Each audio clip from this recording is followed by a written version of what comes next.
Go check the official clock. It's working again. But it lost time somehow. Hands on. It's probably Westinghouse, but Go check the official clock.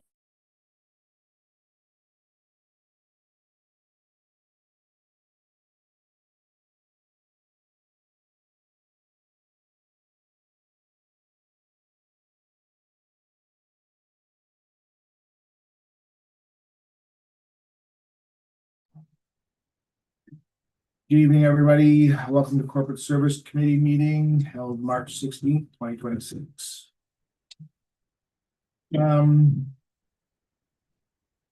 Mover and a seconder. Good evening, everybody. Welcome to Corporate Service Committee meeting held March 16th, 2026.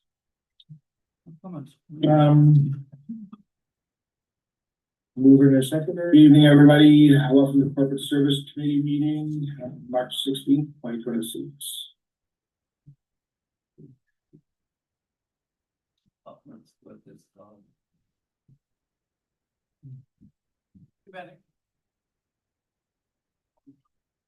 So moved by Neri, second by Jason, that the Corporate Service Committee meeting be opened at 7:01.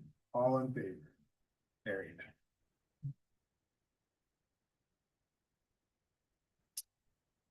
Adoption of previous minute of the agenda, moved by Jason's, moving to seconder.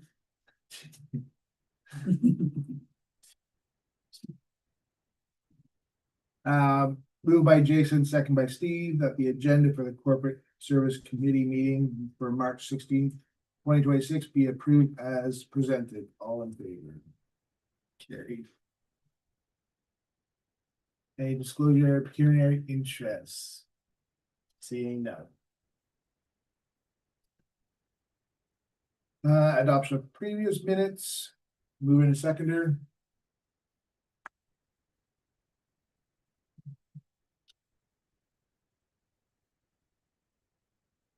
Moved by Neri, second by Steve, that the minutes of the Corporate Service Committee meeting held February 9th, 2026 be adopted as presented. All in favor? Any presentations or delegations? Items for discussion. Staff reports. Are we going to the budget? Yeah. So yeah, draft 2026 budget. For information purposes, only discussion. Because the fire chief is here and it's also training night, he would like to go first. So the fire revenues start on page 3 and then the expenses will be on page 10.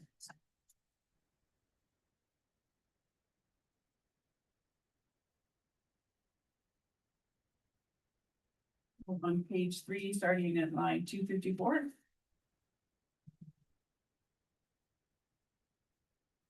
We're not changing much on the way of revenues. The fire scene costs and the revenues into the budget, 0 for that. That's if we get something on the highway, then we can reimburse that money. Or MTO reimburses the money, so we've not had any reimbursement for a long time. Then there's the rental income, and that's the post office. Then to the Asheville, then there's fire calls and permits. So last year we had budgeted 150 and we were 650, and that was the brush fires that are 3 days and $50. So we did increase that budget, expecting the same volume. Compliance reports, that's whenever we have to go out and do our report, we've got that budget the same as well. I think that we, their inspections or childcare centers or upon request.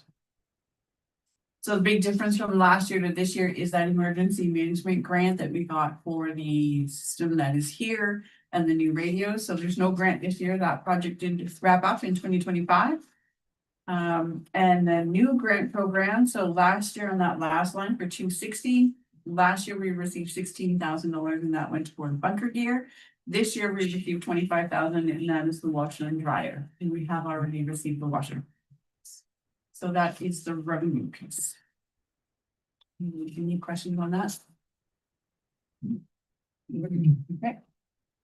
We can dive into the expenses.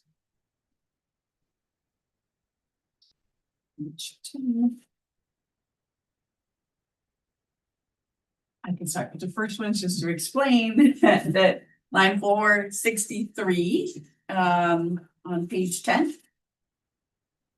That is the transfer to reserve. So as you know, we've been budgeting 50,000 every year so that we can replace the SCBA's in 3 years.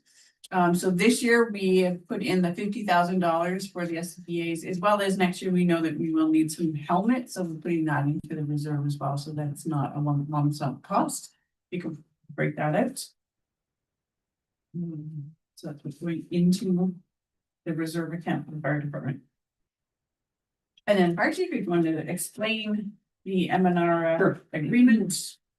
So well, good evening, everybody. The M&R agreement is the agreement we have between us and the Ministry of Natural Resources.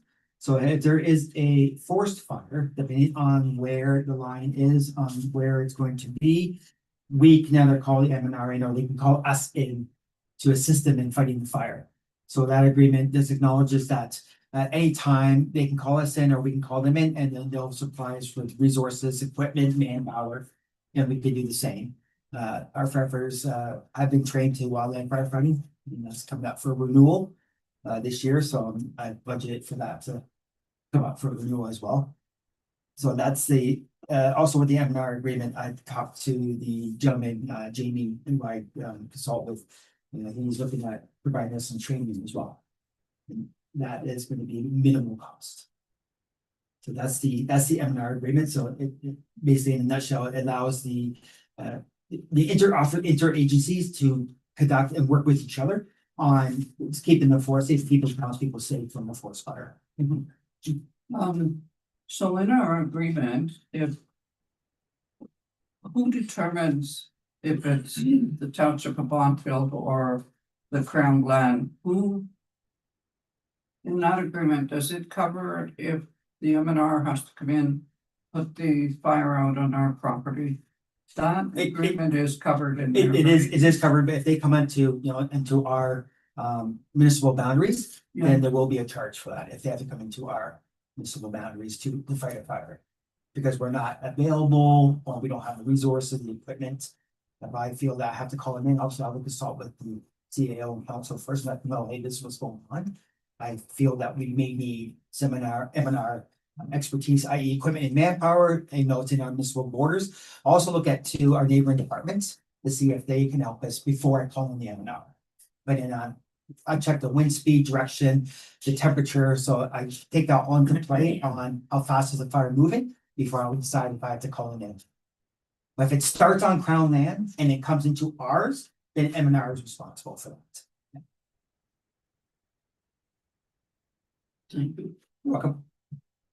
We just explain the layout as well. So you'll see in here that we have actuals under column P for 2023, actuals for 2024. Column T is a 5-year average, so you don't see the rest of the 5 years in there, but that's the 5-year average that we've had in accounts. U is explanations for 2025, and then X is the budget of 2025, Z is the actual of 2025. And then AA is the 2026 budget numbers. So fire scene costs, they've been minimal traditionally, but over the 5 years, when there is a need for the cost, that it is roughly the 5-year average has been 1,300, so we're putting 1,000 in because that's unpredictable. The per diems for training and conferences, so firefighters, when they go to training, or they go to the conference, or they have weekend sessions where they have to do training on a Saturday and Sunday and they're all day long. That is what this account covers. And it's this year we know that we have 48 training events. And one other there are some that are 4 days long, 4 day longs. Yeah. I'm not saying the right, yes. Our honorarium and wages for the fire chief, the deputy fire chief, and we still are part of, this is year 2 of the training officers, per diem as well for those resources. When it comes to the wages, there are CPP, owners, and all those other accounts that you don't see in these printouts, but they do make up. So the actual for last year, even though it says 42, it is closer to $70,000. So we'll be on target for that. The firefighter points, so we've been since 2023 increasing that 3%. There was a bit of a survey that was done in the area. We are low on with the value of the points that we give out. So how points work is, there's a point for, it works out to a point for every hour that a volunteer spends on the fire department, whether that's in training or responding to a call. We are working on revamping, like we're documenting that point system. And the fire chief is just going through that and what it looks like for 24-25 to make sure that they're comparable when there's that payout. So this year we are proposing a bit of a significant increase in that point value, from 35,000 to the 40,000. That covers all of the responders. We are at full capacity now. With 20. I know there was 23, but someone else is coming in for 24. That's so. right, yes, yeah, good for you. So we are there, and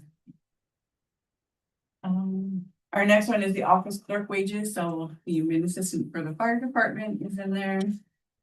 And then there's the CPP for the, I didn't hide those ones on you, I apologize. Computer supports, the fire chief does need a new computer. He's been limping away on some old ones, but we did get new ones for the deputy and the training officer, so it's his turn. Computer supplies are the same. I don't need to go line by line. Maybe the last one on this page though, the radio and the pagers for the maintenance and repairs. Last year in that grant that we spoke about, a lot of that was about the radio, so we got brand new radios. So there won't be the repair needed that we used to budget for. The telecommunications expense, so that's on that next page at 477. So there's an on-call service that goes to Public Works and the fire department when they don't answer. If no one's in the office to answer, it goes to the call service, and the call service emails and sends a message to the department heads to say, hey, you have a message.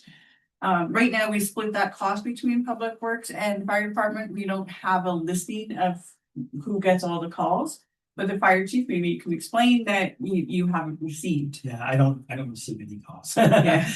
I So use the fire service. that's right. The service. I encourage people to reach out myself. Mhm. Yeah, or email them. So that's a lot faster response. So I encourage when I talks with the town people that, if you got any questions, please call me. So it's listed on the town's website, and I give my business card if they say, here's my business card, my name, phone number, email address. You can always reach me. If they call the phone at the office, chances are they're gonna call it, I'm not there. So we should take this out of the fire department and put it all on public works. Sure. Even in Public Works, I think we need to do a review of, it's based on numbers of calls. I don't know if there are other services. I don't know if we can go out for an RFP to see who else does this. To see if there's any way to lower those costs. It went up substantially from last year to this year in both departments. But we have had a lot more calls. We had the storm, we had everything, so it may go back down to normal. Yeah, do we, how many calls would we receive on them? Last week alone, I had about 18 calls. So at all hours of the night, from 2 o'clock in the morning to midnight. It varies when people decide they want to call or if they see an issue.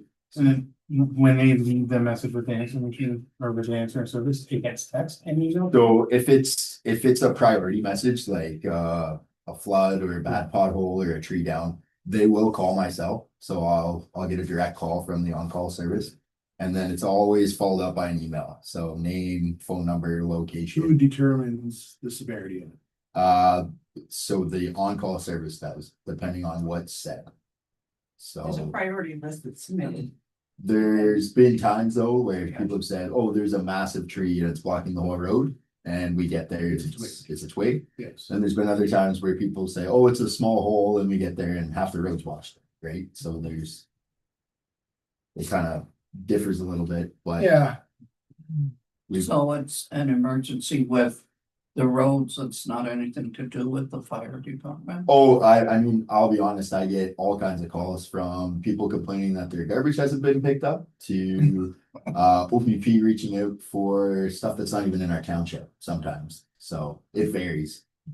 So I'd say about 80% of it's public works related, about 5% I'd say would be fire related, and the rest is just miscellaneous. kind of too bad. There's so many miscellaneous or calls at night. It happens quite often. Okay,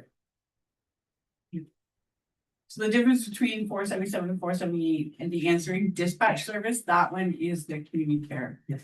In there, so.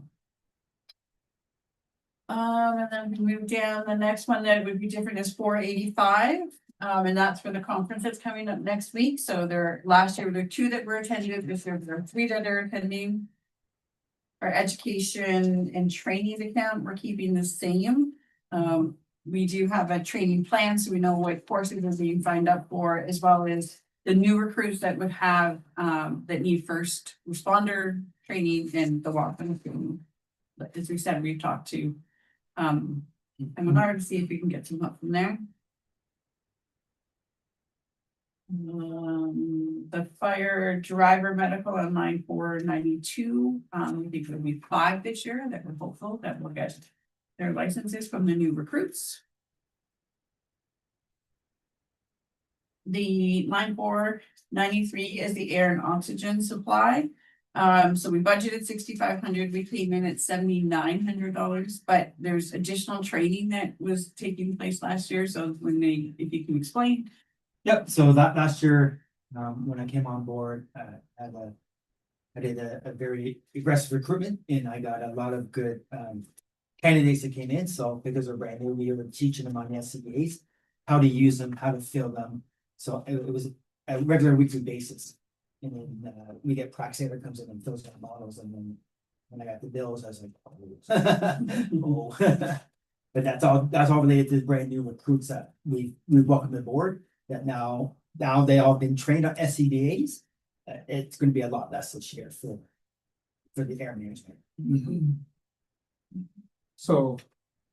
I don't wanna mix up the capital budget, but the SCBA that we're talking about now is pretty consistent, actually a little more than it's been over the 5-year average. But yet we're looking at a capital investment of $67,000. Yeah, so that is for the 2-stage fill bottle system. And in that, I'm also looking at the compressor, so that will replace the current system we have now. So the way that I budgeted it, that is that 2-bottle fill station, in a matter of 10 years, it will replace, it will pay for itself. And that 2 fill bottle station is gonna last 40 to 50 years. Except if we don't see an offsetting operating decrease, which. Somebody can clarify for me if I'm wrong, but I see. The 5-year average of $5,500, we're 2026. There's $6,500 allocated plus the $67,000 capital. Am I missing? So it's gonna be this right now with the 6,500, that is to keep our current system operational. Yeah, If the 2-stage bottle fill station is approved for the budget, Mhm. then it replaces that, then that 6,500, what we spent from now until the budget is passed, and if the 2 fill bottle station is approved, once that's installed, then there won't be the 6,500. that'll be, That will be gone. it'll be gone. Yeah, that will be gone. So how do you fill the air state, like, You fill with the how do compressor. you fill it? So it's the compressor, so it's all hooked up to a compressor, and then the air compressor itself fills up the system. so what is Praxair coming in and filling? They're filling up our 100-pound So cylinders, yeah, And then those cylinders are filling your little bottles. that's correct, yes. And this 2 fill station would replace the cylinders? All of them, yeah, replace all of them, yeah. So then we can fill 2 SCBA balls at the same time. Right now, we're gonna fill 1. at a time because of the way the system's set up, because it only fits one bottle. Plus, you're operating, like, so this council has always been looking for a return on investment and, if we're gonna make a capital investment. What's our payoff time? So if we're eliminating, I get there might be a transition Yep. until we get it. But if we're eliminating $6,500, you're right, we're looking at about a 10-year Yeah, but then- payback. Yep, about 10-year payback, yep. What's the yearly maintenance on this unit? I'm waiting for that now from TransCanada. I'm gonna meet with them at the end of this month. And they're gonna give me a rundown on all the maintenance and operating costs. Every year we'll have to get the SCBA mass fit tested. Right, And then for the actual unit itself, he's gonna show me, he's gonna break it down, what's gonna, will be the yearly costs for maintenance on that. So hopefully, I'm pretty sure I'll have that when he comes sees us March 30th. And I can give it to the CAO and present to council as well. Yep, thank you. So the air oxygen in there. That's for the firefighters if it was required, if they went into a fire. That's correct, yeah. And or do the first responders use it as well? Only firefighters use it. Only for the Only fire? for firefighters. Yeah. So the next one that is changing again is $495, and that's the bunker suits. We have had some new recruits, so we need about 8 sets. We got 5 in 2025, but through that grant assistance. And then there is the supplies and small equipment.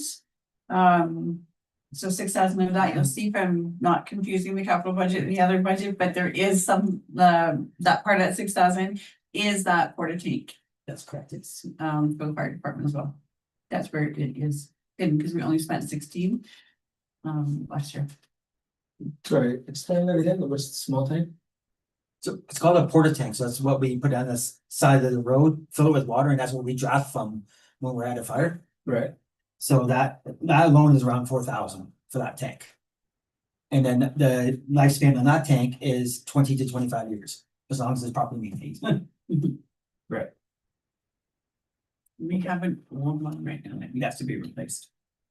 And it's a $4,000 capital expense. Yes. And how much of that 6,000, how much of that 4,000 would offset the $6,000 that we're looking at in the operating budget? Would be the fourth. That it's not gonna offset anything. It's just a straight, we. We need a new one. Yeah. We need a new one. Yeah. Thank you.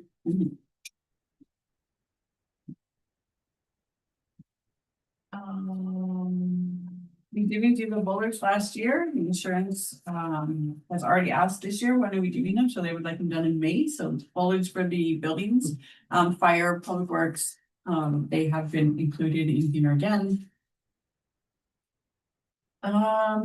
Any major, there's not too many changes. I mean, the boulders are in there. We're looking on line 5 and as well. We're looking to change the lighting in the fire department and the post office. Public Works changed lighting last year, and that lighting system seemed to work really well. So we're implement in the fire hall as well. there's no grant opportunities for lighting or anything.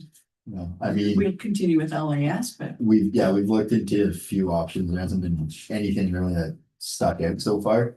I know just from our shop, since we did the change, correct me if I'm wrong, Nikki, but I think we're about $150 a month in savings with the lights, so. Usually they come up with a Yeah. commercial. we lighting. IDSO, we tried with LAS through emo. We did our garage 2-3 years ago, all new lighting under grant. We found like a cheap alternative, like the LEDs they're actually really bright.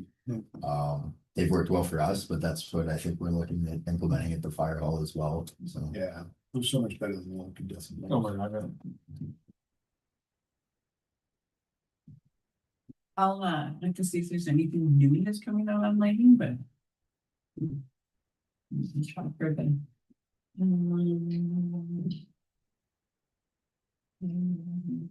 Line 518 is the expense side of the grant for the fire department.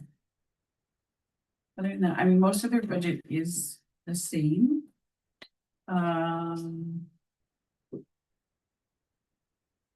Yes, in line 528, in 2025, we did buy a portable pump, so that's why that was over budget on that account. But we won't need it this year. And then vehicle and equipment. Our chief wants to speak to any of this. It's essentially the same, except for tires, but That's right, yeah, summarize. yeah, the tires on the vehicles are old, so they do need to be replaced. Unfortunately, they're not cheap. Unfortunately, they're not cheap, so I want to do it like a roll and roll out, so I'll do a couple at a time. Because again, to do them all at once it's too big of an expense for the township to spend that kind of money just to tires for a vehicle that may not go out. Yeah, I mean, I learned something new this year. Tires are only good for 10 years on Yeah. safety, so, Yeah. you know, imagine Yeah. your tires are pretty all there. How about new to us, but. Landfill's closed. Oh, okay, never mind. And then with the vehicle expense, it's like catch-22 because they don't go out, so they don't need maintenance, like we won't know when something breaks, but then they sit. Except for when we have training nights, so something may break, but it's not predictable. And that is the fire department budget. It's straightforward.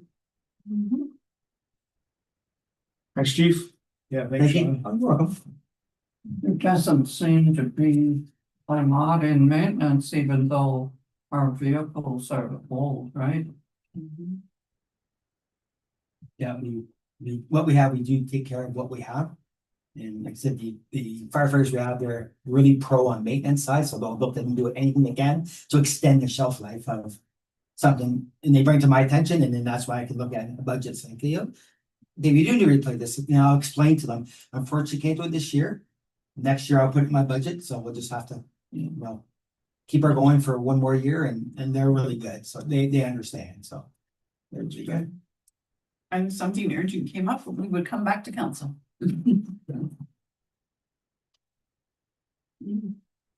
Right. I'm off the train. All right, well, have fun. Yeah, thanks. Thank you.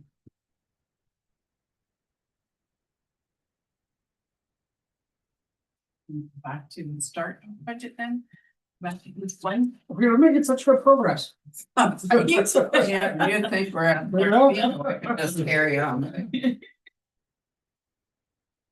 Okay, so again, on the front page, for 2026, we are not, we have stopped taking the transfer from reserve automatically from the tax stabilization grant. So in this tour of council, we have reduced from 75,000 that was automatically every year down to 0. So the revenue that we're bringing in for 2026 on that top piece for the reserves is just the Ontario Municipal Provincial Partnership Fund. It increased 10%, so it's about $90,000, but the province also stopped, they did not renew the NORDS program, which provided $90,000 worth of funding for our roads. So And we that's gained the in there. actual, the Yeah, that's what, 869? yeah, that's what we'll get. It's great number, it increased 10%, so it's wonderful. Okay, I see that.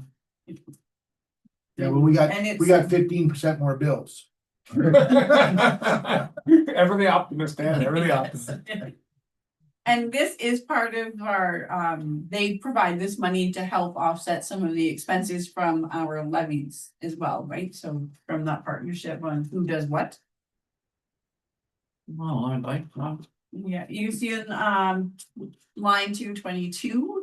Our penalty and interest on taxes was over budget. We've increased it a bit this year. But again, we have had, in January, February, I gave a report on the taxes, outstanding taxes, and we have been consistently lowering them, so then that big interest amount will be reduced as well. I still expect more, but not as many. And then a war also happened while we were doing this, so certainly factors into the economy.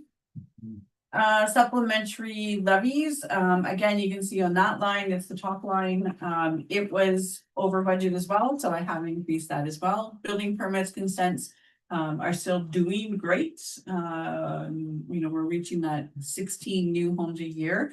And then the supplement comes in when MPAC actually catches up to those building permits. We don't typically, the payment in lieu for hydro, MTO and CP rail, we don't typically budget for that.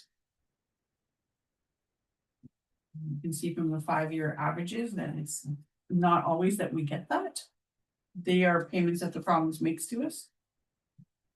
Under general government, it is election year, so we do have every year we put so much money away into the reserves for the election. So this is taking it out because this year we will be spending it. I don't think there was in miscellaneous revenue last year, we knew that we were getting a WSIB rebate, so we had to increase that account to 31. We ended up getting 2 WSIB rebates, so that's why that amount is so high. But this year we do expect that we're going to go back down to normal. So our 5-year average is still around 12,000, and we don't expect that we're going to have quite that much happening this year. Why do we get a rebate? Because we don't use WSIB? No, WSIB gave a rebate to, I think, most municipalities, or all businesses, they had overpayments. I wasn't sure about private, but even municipalities we did.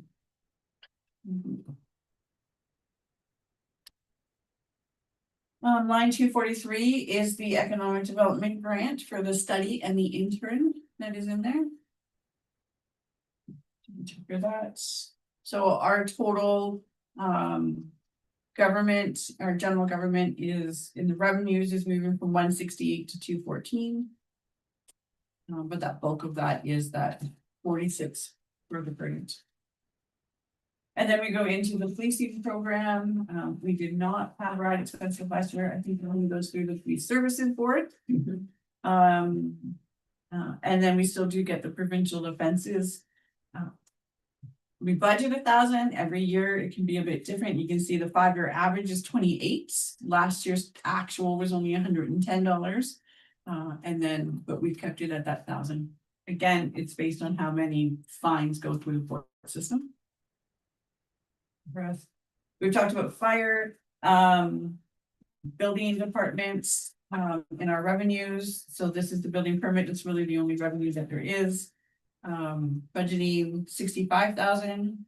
I'm not sure how many people will be building homes this year, and we do have a subdivision that's coming in, so I think that will still help us get that target number.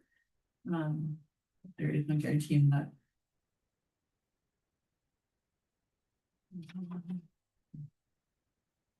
Yeah, so our total for the production of persons and property and revenue is actually decreased. Again, because of the rates between the fire department and then there's the health care services. This budget will go to the medical center board committee. But essentially their revenue is increased. They have the 2 doctors.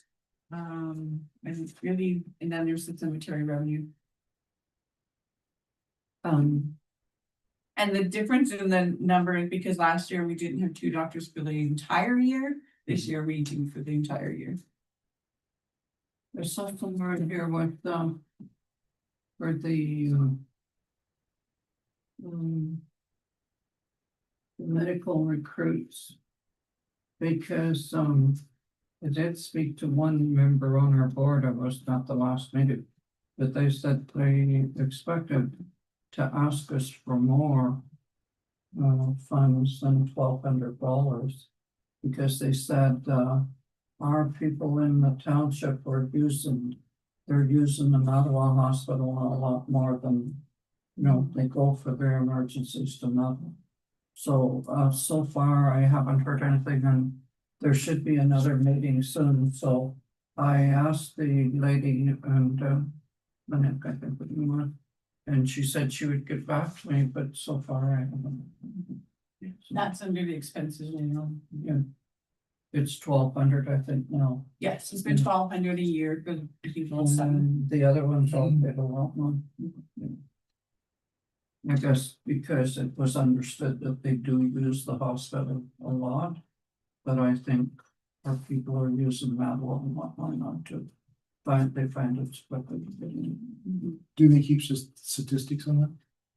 Sure. Do they have statistics on use? On where you're like the statistics on use, where you're coming from? The hospital would be sure. They must. Yeah, it'd be interesting to see, I mean, how many residents are actually using it. Yeah, what's the increase? Yeah, what's the increase from 2 years ago? Yeah.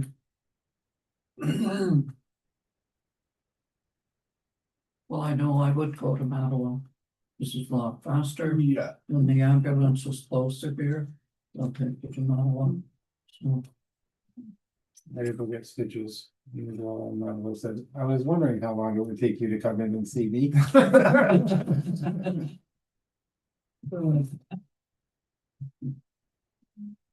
we have public works, revenue, so, we continue to budget the 30,000 from the OCIF that we have. That is revenue to help offset some of the gravel program. We are still growing that road budget, the road repair budget, so we're still taking that 30,000 to offset that.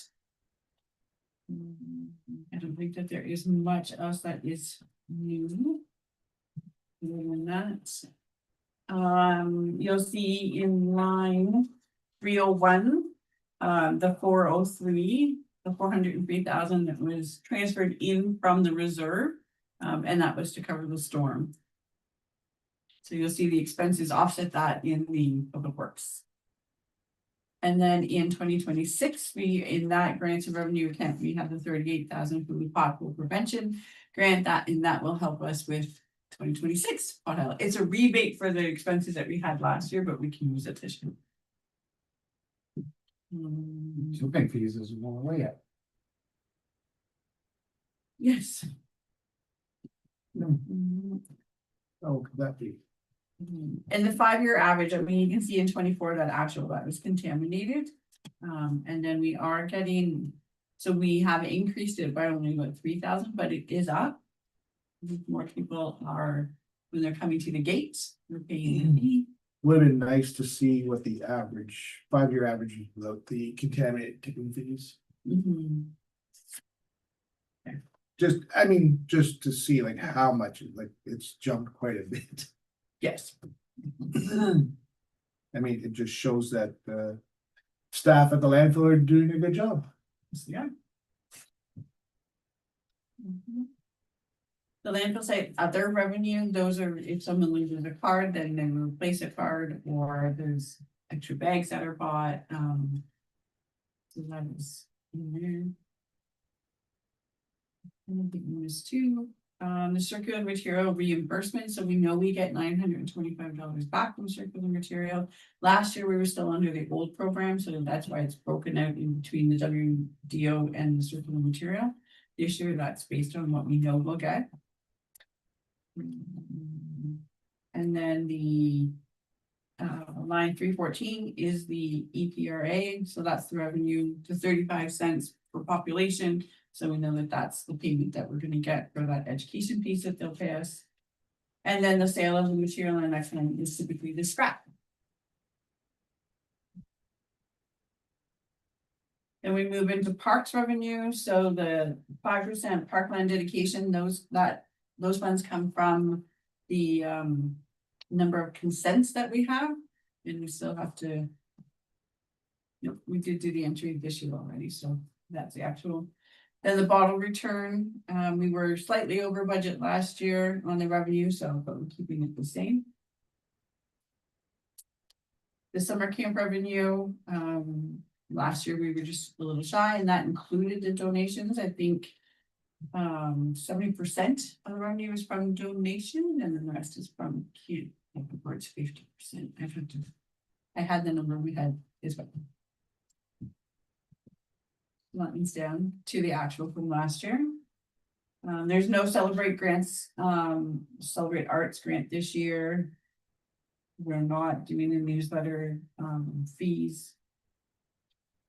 And then the miscellaneous revenue, we've lowered from last year's budget number to this year's, hoping that we can, but the expenses have, were definitely reduced as well in rec when we get down there.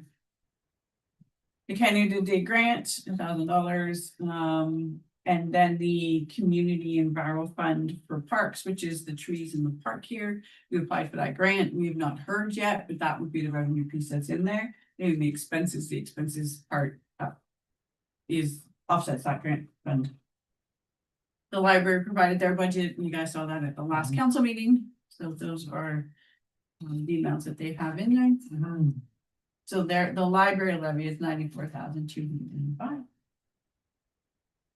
Planning and development, for severances, minor variances, zoning, we expect to see very similar to last year. We already have 3 consent inquiries and we've already done 1 application, so. So our revenues are a little higher. Again, that is.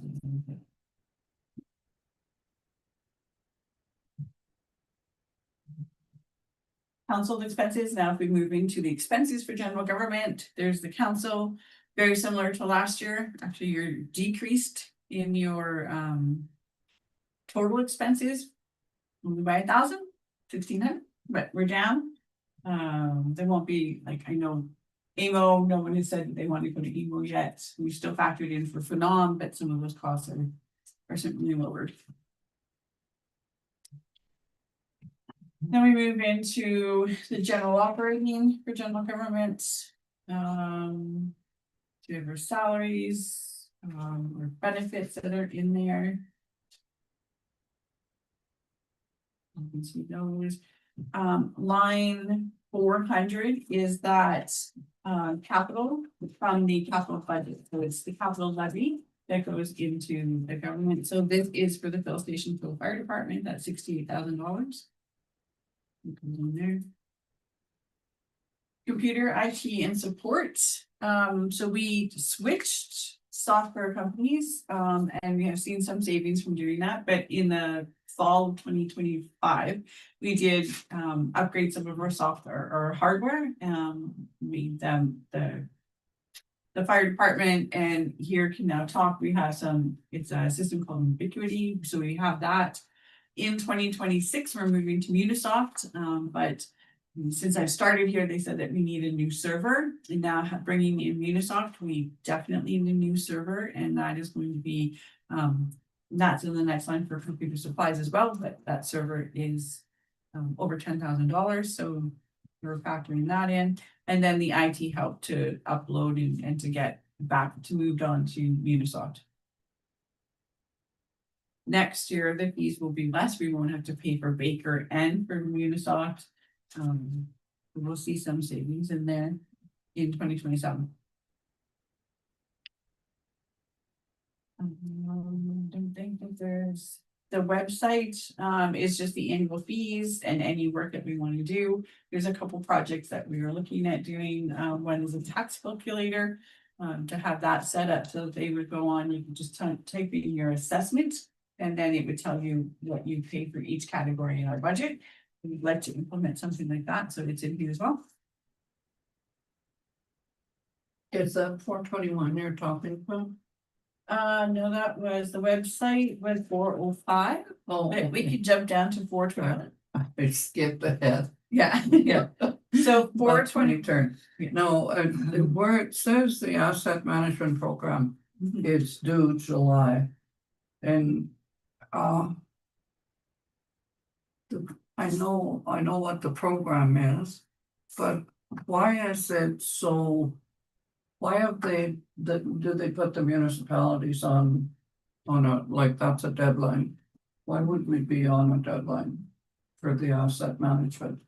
I see that in some municipalities that seemed to be an issue. One of the northern municipalities, because they hadn't met that deadline. Right, so the deadline was July of 2025. Right, we didn't meet that deadline either. We've submitted our asset management plan now. So it is done and it is submitted, but we still need to tweak that financial strategy this year. Okay. Yeah. So, and the auditors will look at it when you're good as well, so we'll have more help on that. Sorry, I skipped. That's okay. I mean, our insurance is always expensive. The actual for the year is 125.5. That's line 414. And then you'll remember in line 416, last year we implemented the surcharge. And there's a revenue that offsets this. So our expenses have gone down because of the surcharge, and because we have that revenue, we're not paying these fees. So that offsets these costs. So that program worked well. And did you put our insurance out for tender? We are in 2027. Yeah. So we have to start, so the tender process for the insurance starts in the summer. The big process. Yeah, so say that's Yeah. the only huge undertaking. There's only a couple companies that will It's insure about 4. a municipality.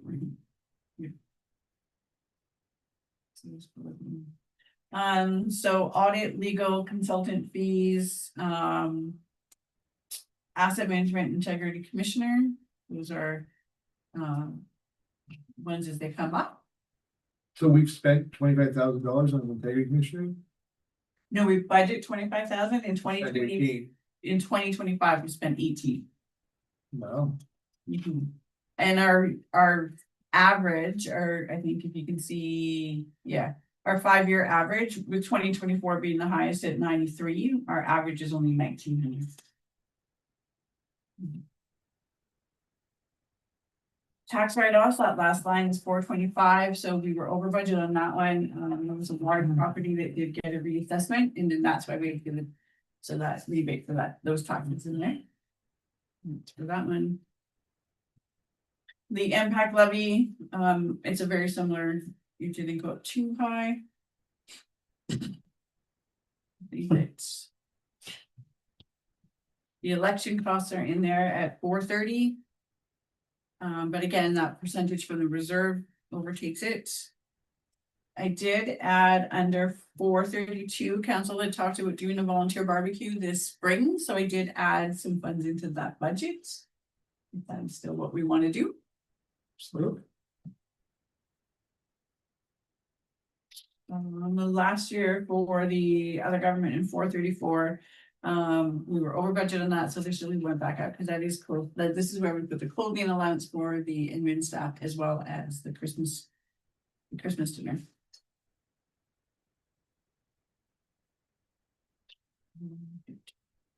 $441 is also back down to more of a normal. We don't for the building and maintenance here at the office. Last year we had the septic system. This year we need a few windows on the back of the building. And then we need to look at all of our fire extinguishers. So those are the costs in there. I think we're close to 30,000 more in that. In those expenses. We've done fire. So we're on page 13, we're on emergency management. Which is essentially the staff cost. So it's in page 14, we have the cost for online 555. That was the grant from last year, so this year we are going back to the 10,000. For that emergency management, and then the shelter cost at 14,000. And you know that we would still like to get some. We had a program committee meeting last week on Friday, so there's a number of things that in that work plan for updating our plans, making sure we're doing our critical infrastructure, executing the evacuation plan, so we know things that we're working on within that. And then in the building department, we have their salaries, the phone, the telephone, just the normal operating cost of the only one that is changing is 575, and that's the building consultant. That's for the commercial CBO. We have not when we first started, we weren't exactly sure how much this was going to be. So because it just depends on how many commercial permits we get. So we have reduced that to something that we feel will still meet the needs. So overall, the budget in the building has decreased a tiny little bit. Then there's the bylaw services, so there's the insurance, we've put in the cost, as we've discussed over the last few meetings about the cat colony. We put in the expenses that we need to do that for the pound repair, for the wages for the care, any vet services that we need in there as well. I did have a good conversation today with the vet from the calendar hospital, and everything seems to be going well with that, so. Good. Then we move into police services, so this is a drastically different budget because the police services board is now fully managed by the Nosbonsing Police Services. And then we have our OPP billing. So last year we budgeted $377 for the OPP. And then just after the budget got approved, the province clawed back and there was a reduction in those. And then this year, we knew that there would still be a huge hike, so that's the 11%. So that's our actual for. Yeah, $386,000 for the OPP. from 344 to 386. And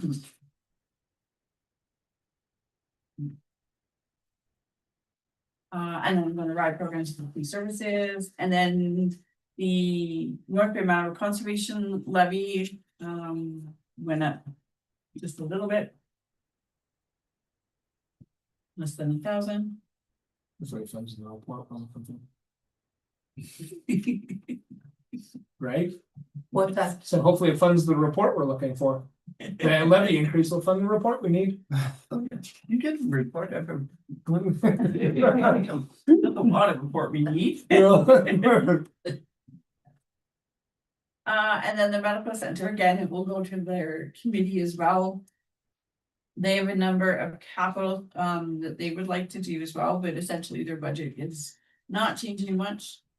Their capital, the cement walkway, they want to have redone, the flower bed, and then the floor at the two entrances. They're looking to have them replaced, so unfortunately, we didn't get to that at the last meeting, so we'll move that to the March meeting and work on that as well.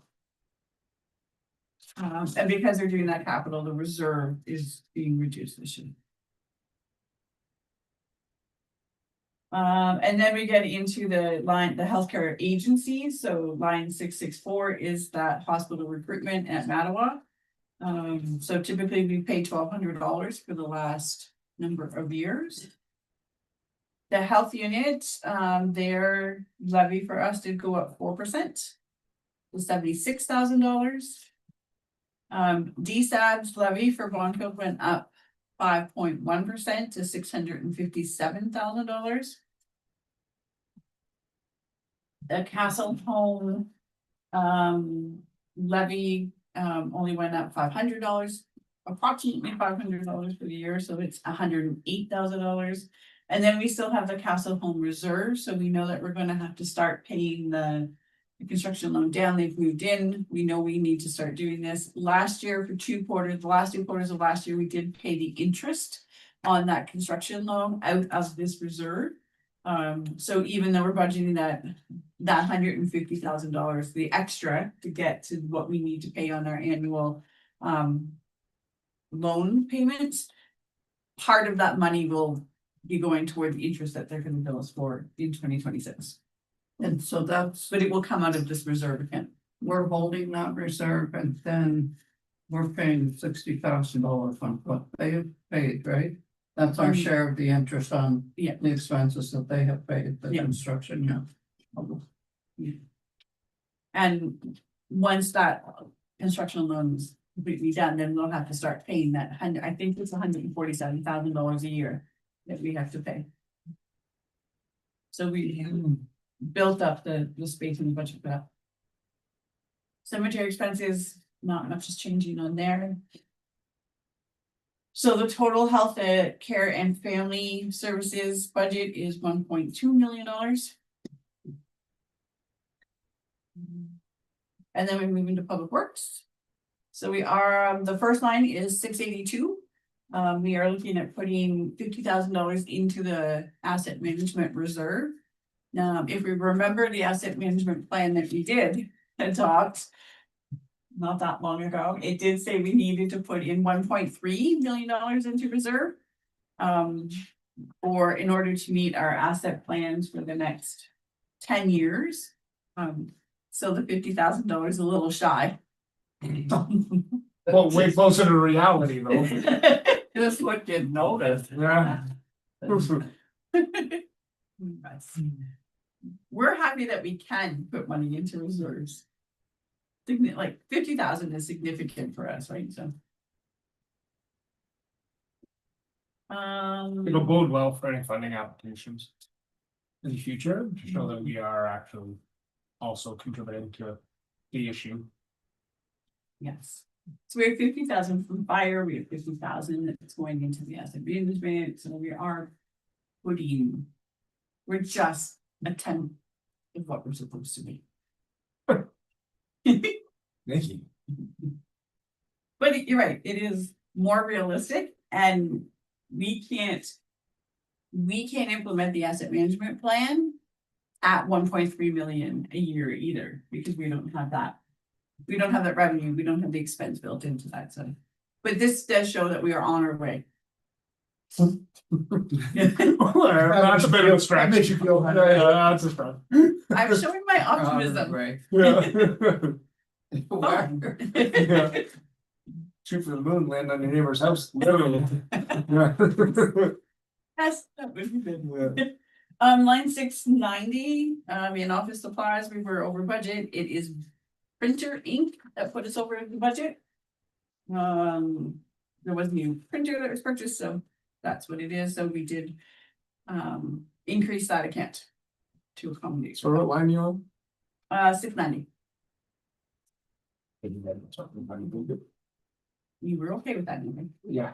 And then in 691, we were under budget last year, but we do want to purchase a new radio, at least one new handheld. Sure. Feel free to jump in whenever. Everything's pretty standard so far. I find on 692 that we only put in $1,200 a year on PIT. This is our expense. That's our expenses. Yeah, We're pulling 13,000. Okay, that sounds a little better. yeah. That's just our licensing. Yeah, okay. Yeah, this is our part. And then 694 is that answering service again. I know it's based on call volume, but traditionally we're $1,500 over the last 5 years, and then last year we were at 2,300. So it could absolutely be the storm, and then we're going to move back to the normal call volume. We have a sense as to how many calls they actually screen and don't come through to you in the They all middle. come through. So it depends, right? So if they deem it an emergency, the person calling, the on-call person will call like my phone. But if it's just like a concern or a question, they just send me an email and I follow up the following day. Okay, fair enough. So, but like you're not getting woken up for every single one. Not every single one. Do we have a sense as to how many? How many? Of the, like if there's 10 a month, how many of those 10 on average are you getting woken up for? I wouldn't say too many, under 50%. Okay. So it's mostly like Friday, Saturday, Sunday. It's fair enough. It's good investment. Like that's fair. I'm fine with that. If they were all coming through, I'd have an No, discussion because now no. we're paying a minimum of an hour, if not 3, for you getting woken up or having to go in. They go to the answering service, but then the answering service calls you. Sorry, Yes. what was that? It goes to the answering service and then the answering service calls you. Correct, yes, yeah. So it goes through the answering service and then the answering service calls me, yeah. Right. I'm the answering service for you.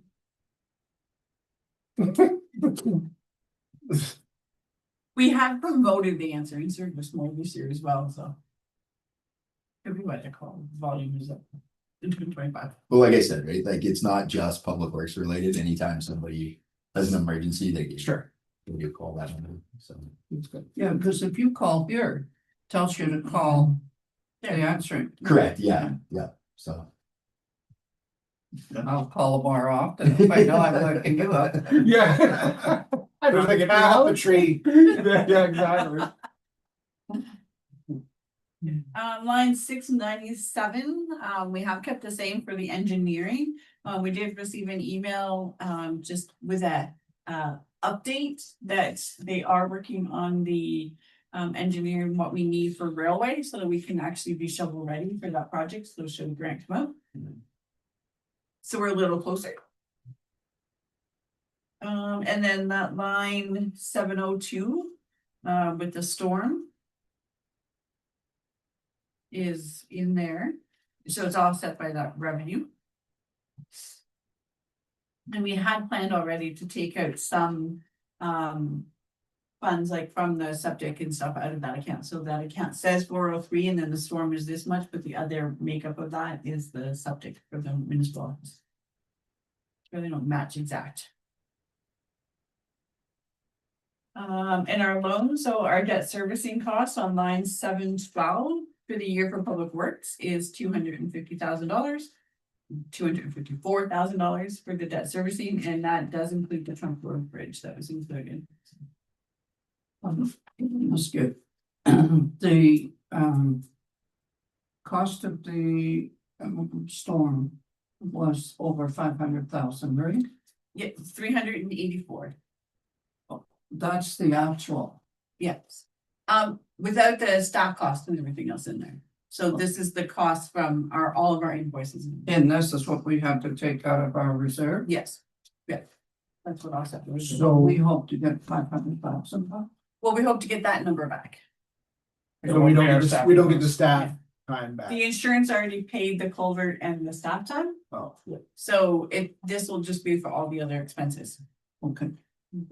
And then once if that is repaid to us, if the MDRF application is approved, that will go straight back into the reserve.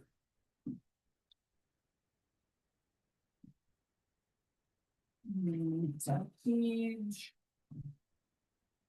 Then we're into the salaries, so obviously it's same with the administration. They are through the collective agreement. But we do keep track of all the different wages in there. And we use that for benchmarking when we're working on different things. Last year, you can see the budget was very close. There was extra time because of the storm and stuff, so. That's good. Then 780 is bridges and culverts. The bridge for Trunk was in this account, just to highlight that it was in this account, but it's not, it's a capital, so it moves off of the operating budget. And I did leave culverts at 20,000 for the year, because we did put some culvert purchases in the capital budget. You'll see it. I think everything else is in there staying the same. The patching material and supplies. Last year, a lot ran through the storm account, I suppose, but we did increase that as well because we already know it's been a rough thaw this year. Sweeping contracted services, these are the material and supplies for our sweeper as we need. The dust lane, the contracted services, that's we have moved to the Megwin. Yeah. And I believe they just did their yeah, 10. so Yeah. you're probably gonna be $1,700 more truckload. Okay. That's really kind of what's into this. Calcium was gone crazy. Was that the 43.5 that you guys went with Polar? Yeah. Yeah, okay, so that's what we made our. Adjustments from, so. You can see last year by the time we were at the budget stage, this was actually the quoted price for us. In the budget of 2025, but then our actual use, because we didn't do two drawings, so. Right. Mhm. And then so this year we're back down to closer to that 5-year average. But of course, it's still increasing, so we're not gonna ever be at that 5-year average again. No. The line 797. So this is our gravel program, so. 2 kilometers of farmers from McNutt to Guy Road, and then there's. A number of loads for the granular for the corner at Guy Road, I think The corner. there's They dug up 5. the inside Yeah, corner. the Yeah. corner of Gay and. Yeah. And Boxwell there. Yep. Yeah. Where it connects, so we like to bring that back up, so there's not a sinkhole on the inside lane like a NASCAR track. Mhm. Mhm. Yes. So this is the account that we are building that road improvement account from. So in 2023, you can see our actual in this account was like 62,000. We've slowly built it up. And now we're at like budgeting 190,000 dollars a year.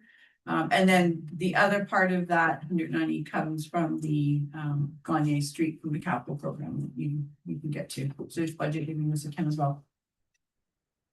And then we have our stockpile. So all of our gravel program, our stockpile, our winter sand, all of those tenders are out and they close at the end of March. So by the time we look at this again in April, we'll have those actual numbers in. Just think how further ahead you would have been if you would have had them done closing now before diesel jumped up to 212 a liter. We were close. So is this the amount we have right now until we move along, then we'll probably have less? Or we'll have to move that amount up. Okay. Yeah.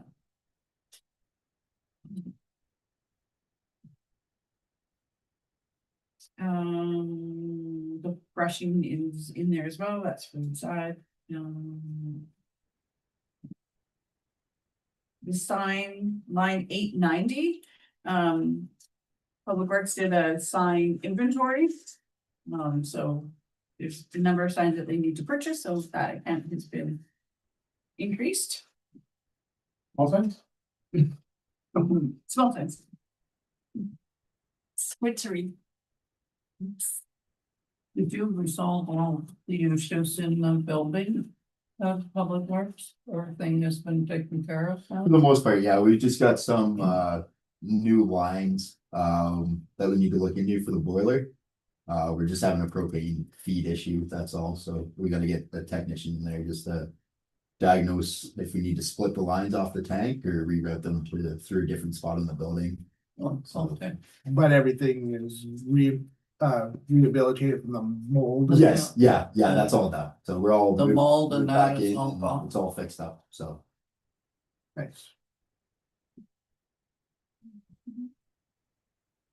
I don't know if you have your tender again for winter sand yet either, but line 813 is our winter sand. Last year there was a shortage in salt. Still is. I do expect the supply and demand will have an effect. Went from, That has been increased. Valor went from $98 a ton to $178 a ton.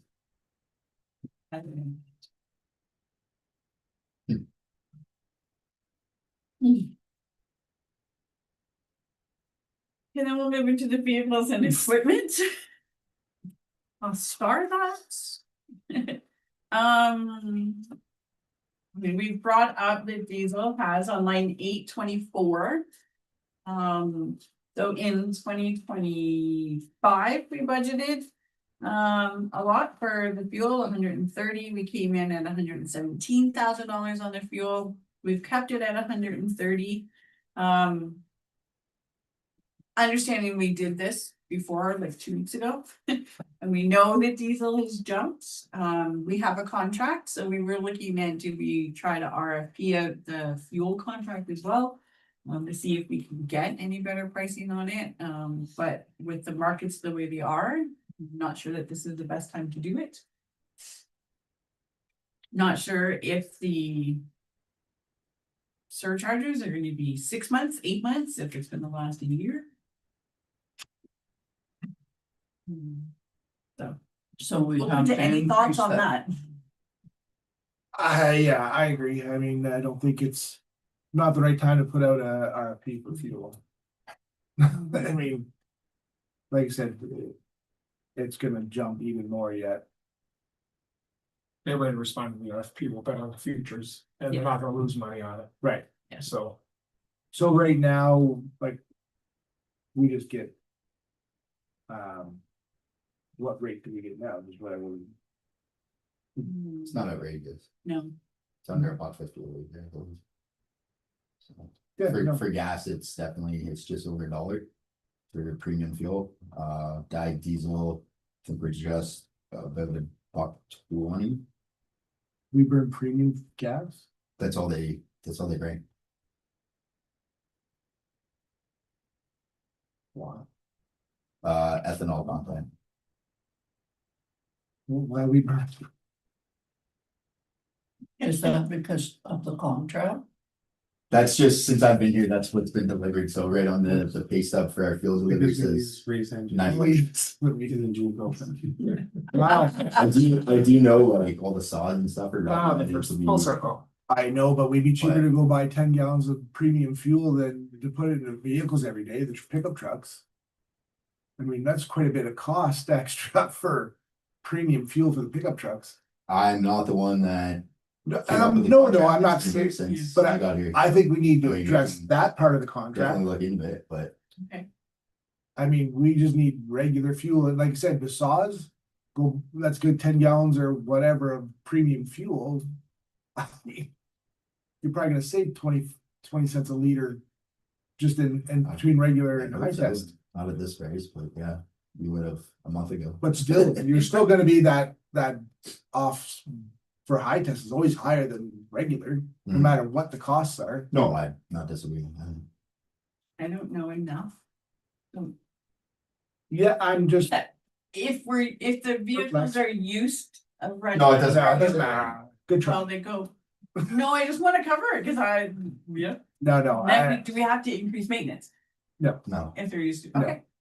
I told you I didn't know enough. wow. So then we have to change that then, right? If the, For 'Cause instance, if we do that, I then was- maybe we can leave it. I was sitting here wondering how you're about $30,000 higher than I am. Hmm. And Cause we use premium. apparently, because we have a lot more road coverage. I'm just saying, you're $30,000 higher than my fuel budget. So we can look at, Just the regular, I mean, I'm not saying get into the diesel or anything, just see why they bring I'd premium. love to get rid of the diesel. It's not feasible. we'll look at that. Line 828, the 17. Should have that done, rocker panels, and I'll let the public works manager speak about the transmission. So both our pickup trucks, one's a 16, one's a 17.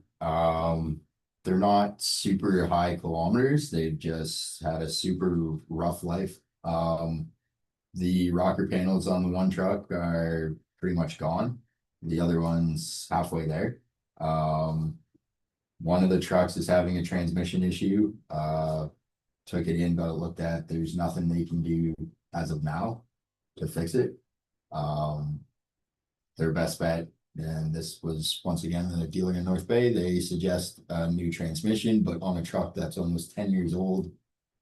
Don't believe that's the best route to go. As for the rockers and the cap corners and stuff, that's gonna need done regardless. Yeah, because it won't pass safety with Correct. what it is. So, Well, I mean, I'll be honest with everyone, that's why we've been so adamant on vehicle maintenance as of recent. Because when you leave things and just let them sit and don't take care of it, this is what happens. well, I mean, it's shown, I mean, the big trucks, the maintenance of the big trucks have gone way down. I mean, it shows that you guys are doing. You know. How many kilometers are on these trucks? They're just, again, just. One's over like 120, probably. On the one pickup, the other one I think has maybe 100. And the 120 has a transmission issue? I believe so, yeah. It's either 120, I think, Wow. is what it's. Well, what kind of kilometers? No. The 10 years old, they only have 107,000 kilometers on. I believe so, yeah. Well, one was the Building truck. building truck for the office here. But still, I mean, 120.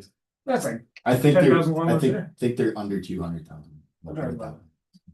triple that, yeah. Yeah, Only drives that in 1 year. I could be 100% wrong, and they could be over that, and I'll get back to you guys with kilometers, but I know. The Still. 1 ton's only at 46,000 kilometers. We still need to figure out do we, what we wanna do with it. do we need, just asking now, do we need the 3 trucks? Like that diesel and 2 pickup trucks? I'm just, Need, I'd say so, yeah, because you got one, the foreman takes one, right? correct, yeah, So. and then I give mine up when I'm at the shop, like, Right. unless I'm out on a call, Yeah, no, I staff get at it. my job, Yeah. so. Okay. But, I mean, if we're setting up, say, just a normal day for ditching or something like that, right? Tend to have 2 trucks, one at either end for signage and flagging and that sort of thing. This comes back to our, why we need another radio. You know. Because currently we're using the truck radio instead of a handheld. How much was your transfer? $4,000 probably. That's not really old trucks though. With the whole So that's mileage. 10 years old, yeah. Yeah, 10 years old on, realize that, yeah, but on these If you smooth go to buy a roads. new one. Yeah. The fear is, listen, I don't love the idea of buying a new truck in this year's budget. But if we're looking at all 3 trucks at 2017. We're gonna be looking at 3 new trucks at some point, cause Right. that's just how Murphy's Law is gonna be, like, Right. you never want. To set up your fleet to be all replaced in the same year, that's. I bought a brand new truck, paid cash and got rid of it 2 years in, so you never know what you can do. Yeah. Yeah, and I think half tons are not probably the greatest. I think you need to mix things up a little bit. I would complete a half ton, a 3/4 ton, and we have a 1 ton. Just I agree with you. because I think pounding half tons around for, fuel tank and stuff like that, I mean, it should be, 3/4. I think the half, 3/4 ton and a 1 ton is a nice mixture of the fleet. No. Or we drop down to 2, like it's, Well, I mean, no, because it's hard to, if you find that you need 3, it's hard to get 3 back. mhm.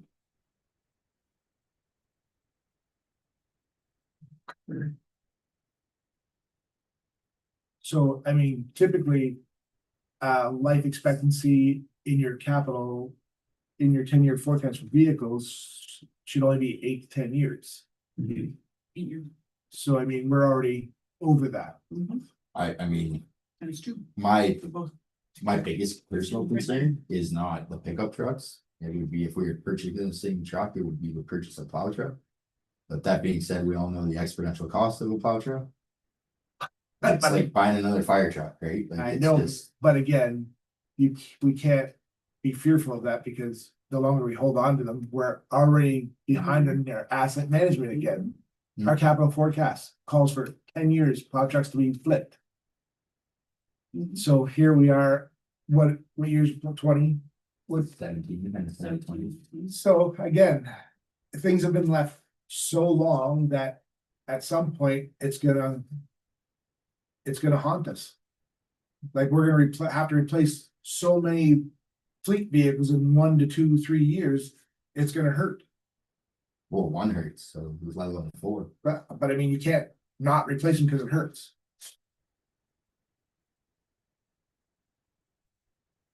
I mean, the amount of. Anyways, we need the roads to be plowed, we need gravel to be hauled in the summertime, so we need trucks. I agree. And I mean, the older they get, the more downtime they have. Mhm. Or it is, Pardon? or it is. Yeah. I don't agree with those, don't disagree with those points you're making. I think if we are starting to look at that, I think I would need an opportunity to go back through this budget and figure out where we find other priorities that aren't as big as trucks. To replace one, Right, maybe not. oh no, for sure, one, but I'm You like, gotta start somewhere. you know, we're looking at 3% is the draft rate now levy. So anything, if we get a truck, that 3% is not 3% anymore, unless we find efficiency somewhere else in the budget. So that's the, I have no problems putting together a report with every vehicle, kilometers, cost, and that sort of thing. I bet, Like, I bet you don't have a problem with that. I don't want that. Holy pressure. should be easy stuff if you keep up to date on your stuff. It is easy stuff, I'm sure. No, yeah, like I said, I know the numbers are big, but. We're dealing with an aging fleet now. I don't disagree, like I'm saying, I see it as a priority that we're gonna have to address for sure. It's, do we address it and look for other things that we are, where are we sacrificing a higher tax increase? Are we sacrificing somewhere else in the budget to take out of to? You know, those are the tough challenges that we have, like, And by the It's- looks of things so far, the budget's pretty lean as is. yeah. Yeah, that's what I'm saying, like, I wanna go back through, cause you know, 3 turns into 6 pretty quickly if you get a $90,000 truck.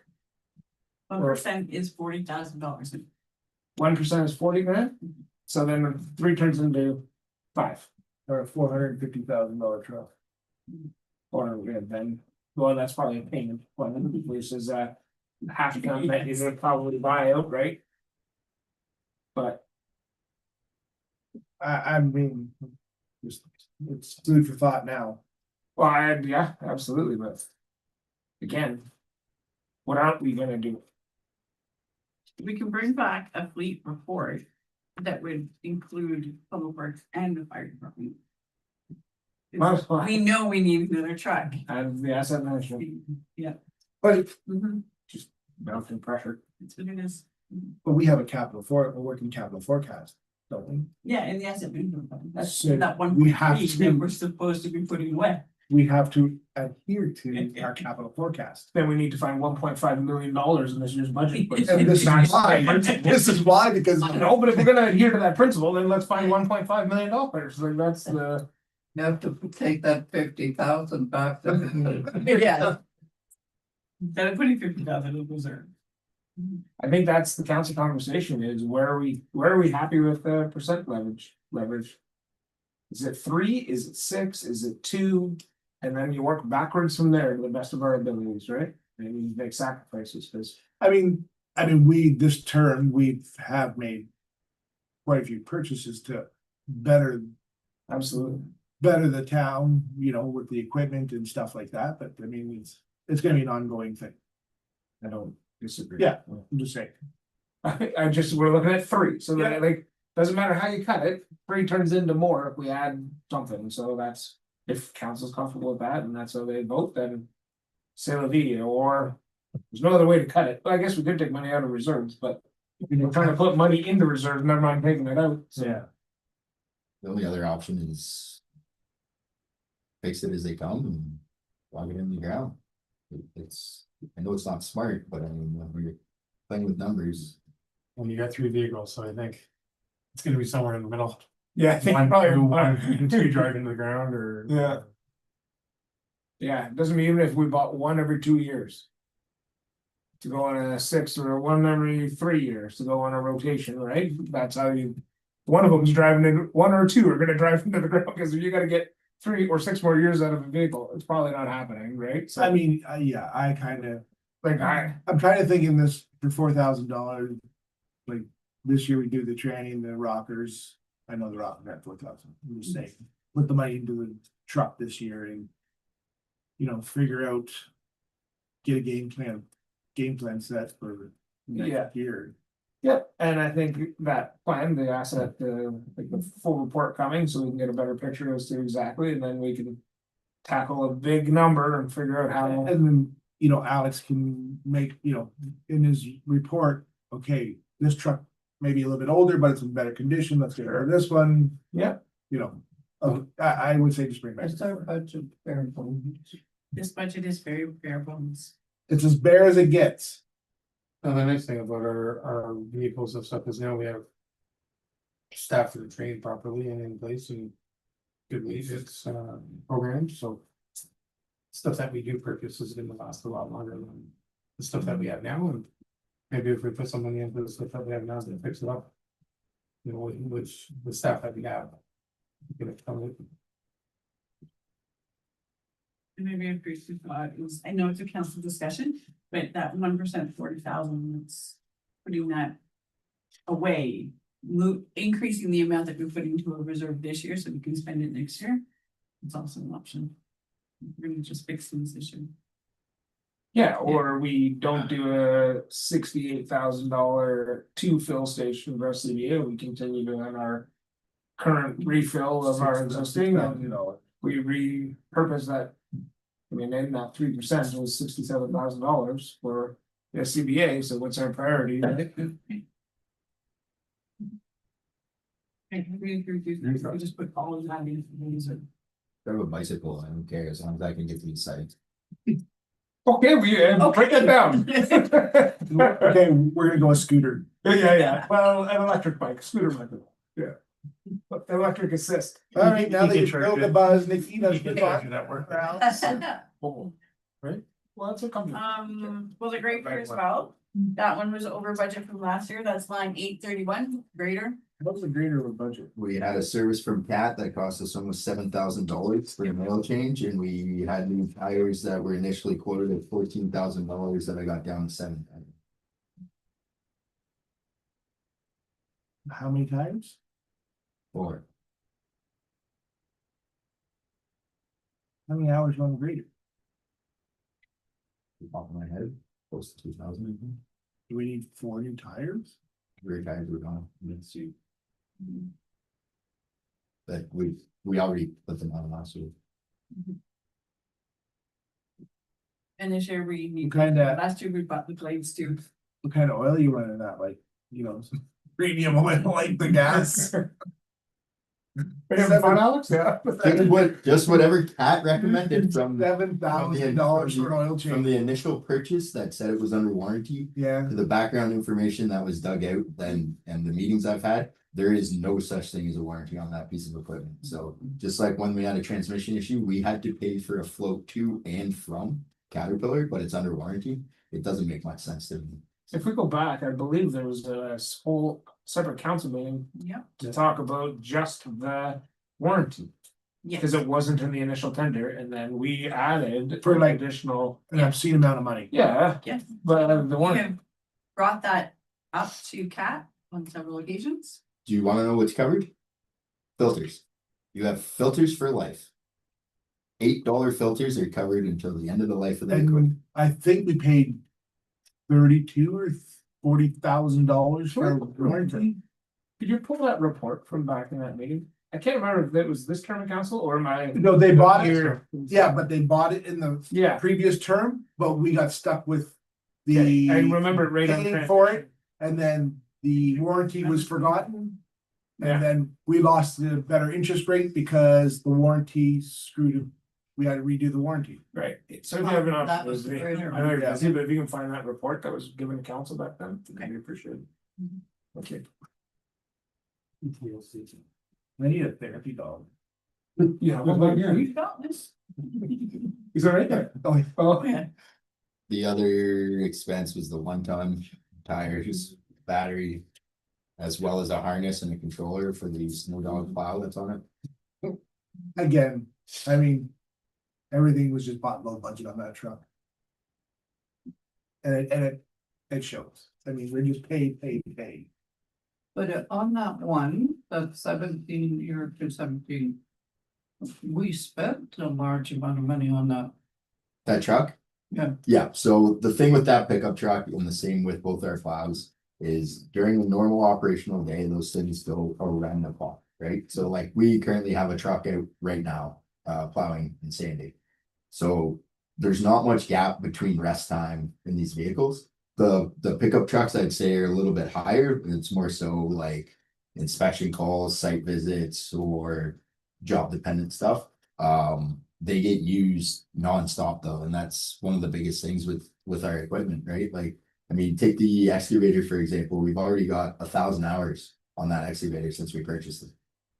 So, I But mean, that freight line then wouldn't be one that we would think of not keeping, right? We would still be keeping that. so it would actually be the 2020 Freightliner, I believe, that's costing more money than the 2017 right now with repairs. Including the 18 grand last year. Yeah, Wow. I think that, yeah, the 17 was 40,000 this year. sorry. In that's- repairs. It's the 17 that had all the repairs. Like when you say repairs, you're not putting, that's not blades and all that kind of stuff. No, this is That's like vehicle engine repair, work, yeah, okay. No, like sander box, It's hoist stuff, hydraulic stuff, plow mounts, that sort of thing. Blades and stuff is more maintenance. Yeah, it goes in a different account. feel like it this way, we're just gonna pay for a new truck one piece at a time. And still have an old truck. It's still an old truck, yeah. So what are we doing? Going back and going over everything? I think Alex is just gonna make a report, like he's gonna come bring us a report back on the vehicles. And then we'll have to kind of decide what we wanna do. Okay. I mean, here's the thing, one last thing, like. The older it gets, the more expenses there are, the newer it is, you know, it's covering your payments. Again, I get it, you know, I'm just, yeah, I get it, and it's, if we're going with a payment, that's probably a little easier to swallow, because we can offset that in. What we're paying in maintenance costs right now, if we're looking at a $90,000 half ton. I don't know that we would finance that, I think we'd probably end up just paying for it. again, if for a half ton though, I mean, you can get 0% finance, why would we pay for it? Oh, if we get 0%, sure. I mean, you're not gonna get the 0% on the 3/4 ton. Cause they just don't do it, but half tons they do. Would you guess that's diesel or gas? No gas, I wouldn't buy anything diesel now, unless the No, big it's too trucks, expensive. well, that and that, We're going electric. the def, all the Yeah. regen, it causes so many problems in the smaller trucks, cause we don't run them far enough and get them hot enough to. Oh, yeah. To burn off the particles enough.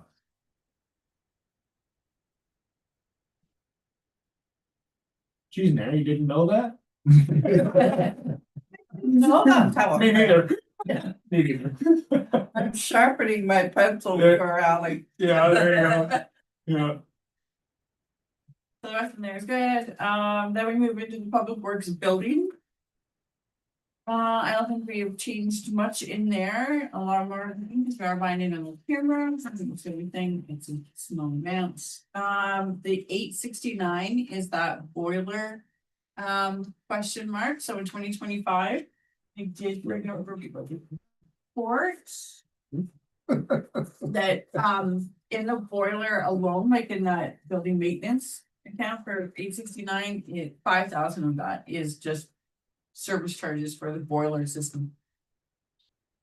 So that's what's eating it. So we are gonna put 9,000 in and try and get that resolved once and for all this year. Apparently, it's a really good system. Can't replace it. We just need to figure out the connections. We're feeding off a bullet, Or maybe you can say it today. Again, we're feeding off a bullet tank, Yeah, so they either wanna run two separate. two separate lines Makes sense, to feed the furnace and the boiler. yeah, it's drawn too much. Yeah, there's some outstanding issues with the boiler that when it was installed, we were overlooked. We've been into like a maintenance nightmare with the company. With operating systems, motherboards, all that good stuff. So, yeah, I think if we, from what I've been told from one of the experts, is if we switch the lines. And feed them separately, new regulators, valves, that sort of thing, we should be okay moving forward. It's just, it's drawing too much off a single line. Right. So, I mean, I'll be honest, seems like a broken telephone, but. There's a lot of things that might have been overlooked.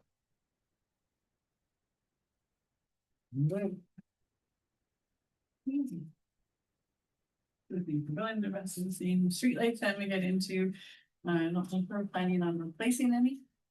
No, there is Replacing? one that we need to get a service on. It's got a beast nest on it, but other than that, they're all pretty much LED now. Is that the one at the top of Boisvert and? No, it got fixed. Oh. This one's on Talon Castle. Someone came into the Coney Street too, What's it? Coney Street. Gone.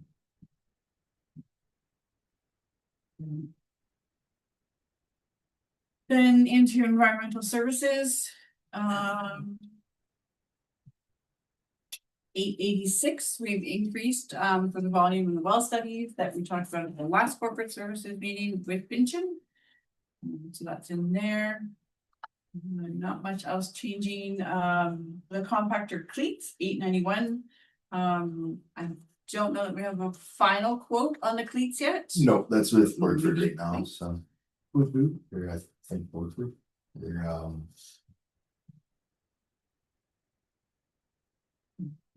yeah, no, what's the other one? Marcel? Marcel Equipment, sorry. Yeah. I sent them off, everything for that, so they come back, said they'd come back with price and a couple options.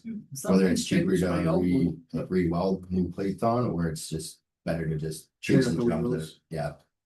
Cause they They said that they reman. have, they Yeah. have lots in stock for that year. So this 6,500 includes the cleats? What is plus cleats? Yes, but we just don't have the final quote. We don't have a on quote cleats. yet, yeah, so. And then I get, Thereabouts, what's that? say? thereabouts? Cause there seems like there's a lot of cleats on that. It doesn't seem like enough, so we're just. Okay.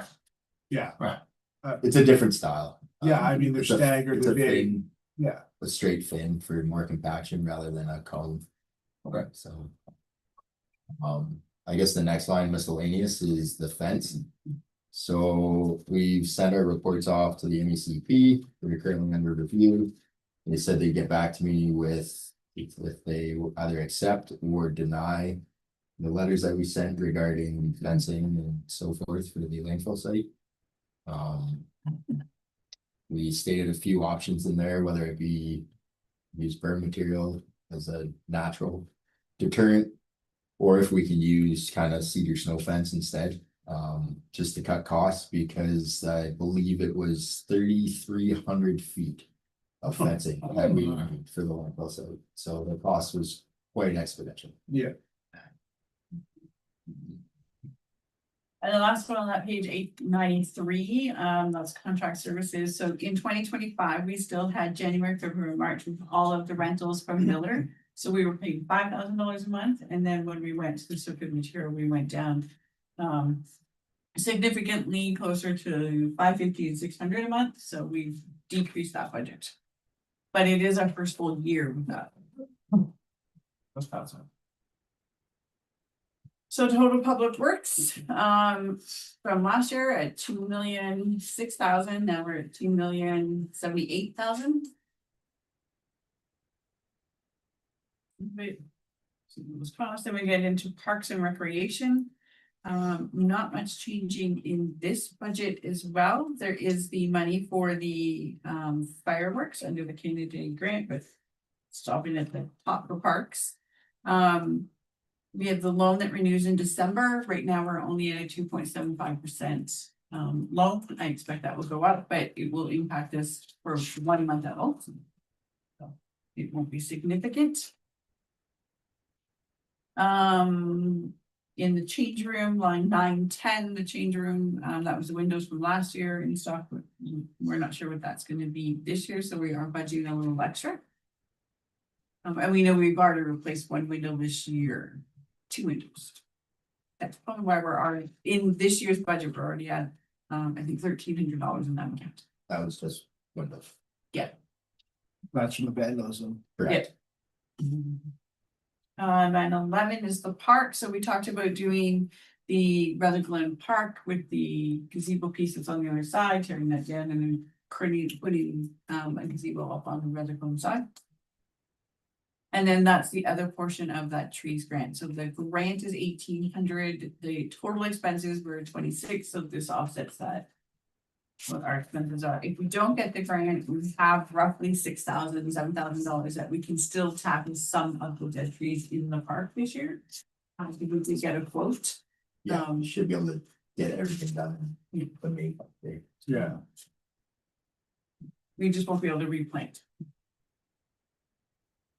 I know we're talking about it later, but the park improvement plan, because there was a little bit of room in this budget, I did add that, $8,000 for the eavesdrop on the rink.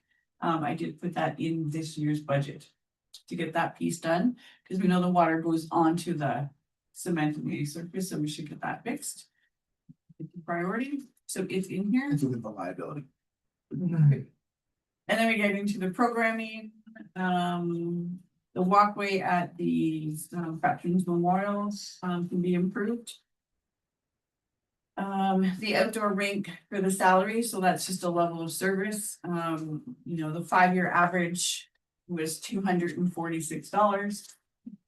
Last 5 years, we budgeted $1,250, but this year we actually took track of all of the expenses every time they were at the rink, so we budgeted 1,200, we spent 5,800, and we're closer to the 59 with that, with the increases. Can we go back to $200 some dollars on the average? So it's a level of service question for council. Now, the rink was a huge success this year. I mean, lots of people used it. That's also without a rink plan. I remember 4 years ago, we passed, like a part-time rink plan, and we were having a troops doing that one girl was skating with her family, like every buck, Right. doing what other municipalities do, with somebody actually over there. And responsible and running things, and we've never pulled the trigger on it, although we did pass it. I think that's a double-edged sword. I know when my son was younger, we'd come to the rink and the attendant would sit there and watch me shovel the rink. And then tell me we can't play hockey. Wow. No, I mean, I think you can get some kind of hot parents. So then the kind of the expenses, fireworks are increased.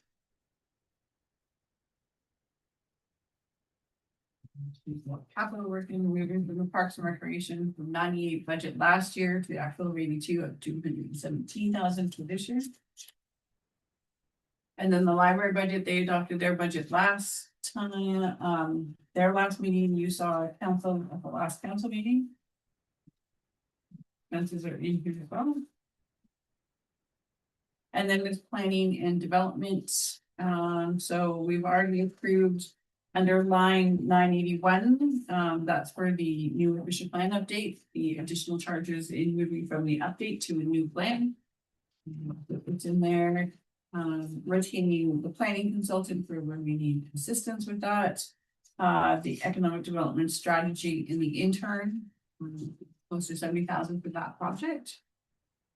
Again, offset 50% with grants. And then in 984, there are some funds for new branding. So all of our trucks, not all of our trucks, some of the trucks still have the old logo on the door. So we'd like to get those upgraded to the new logo.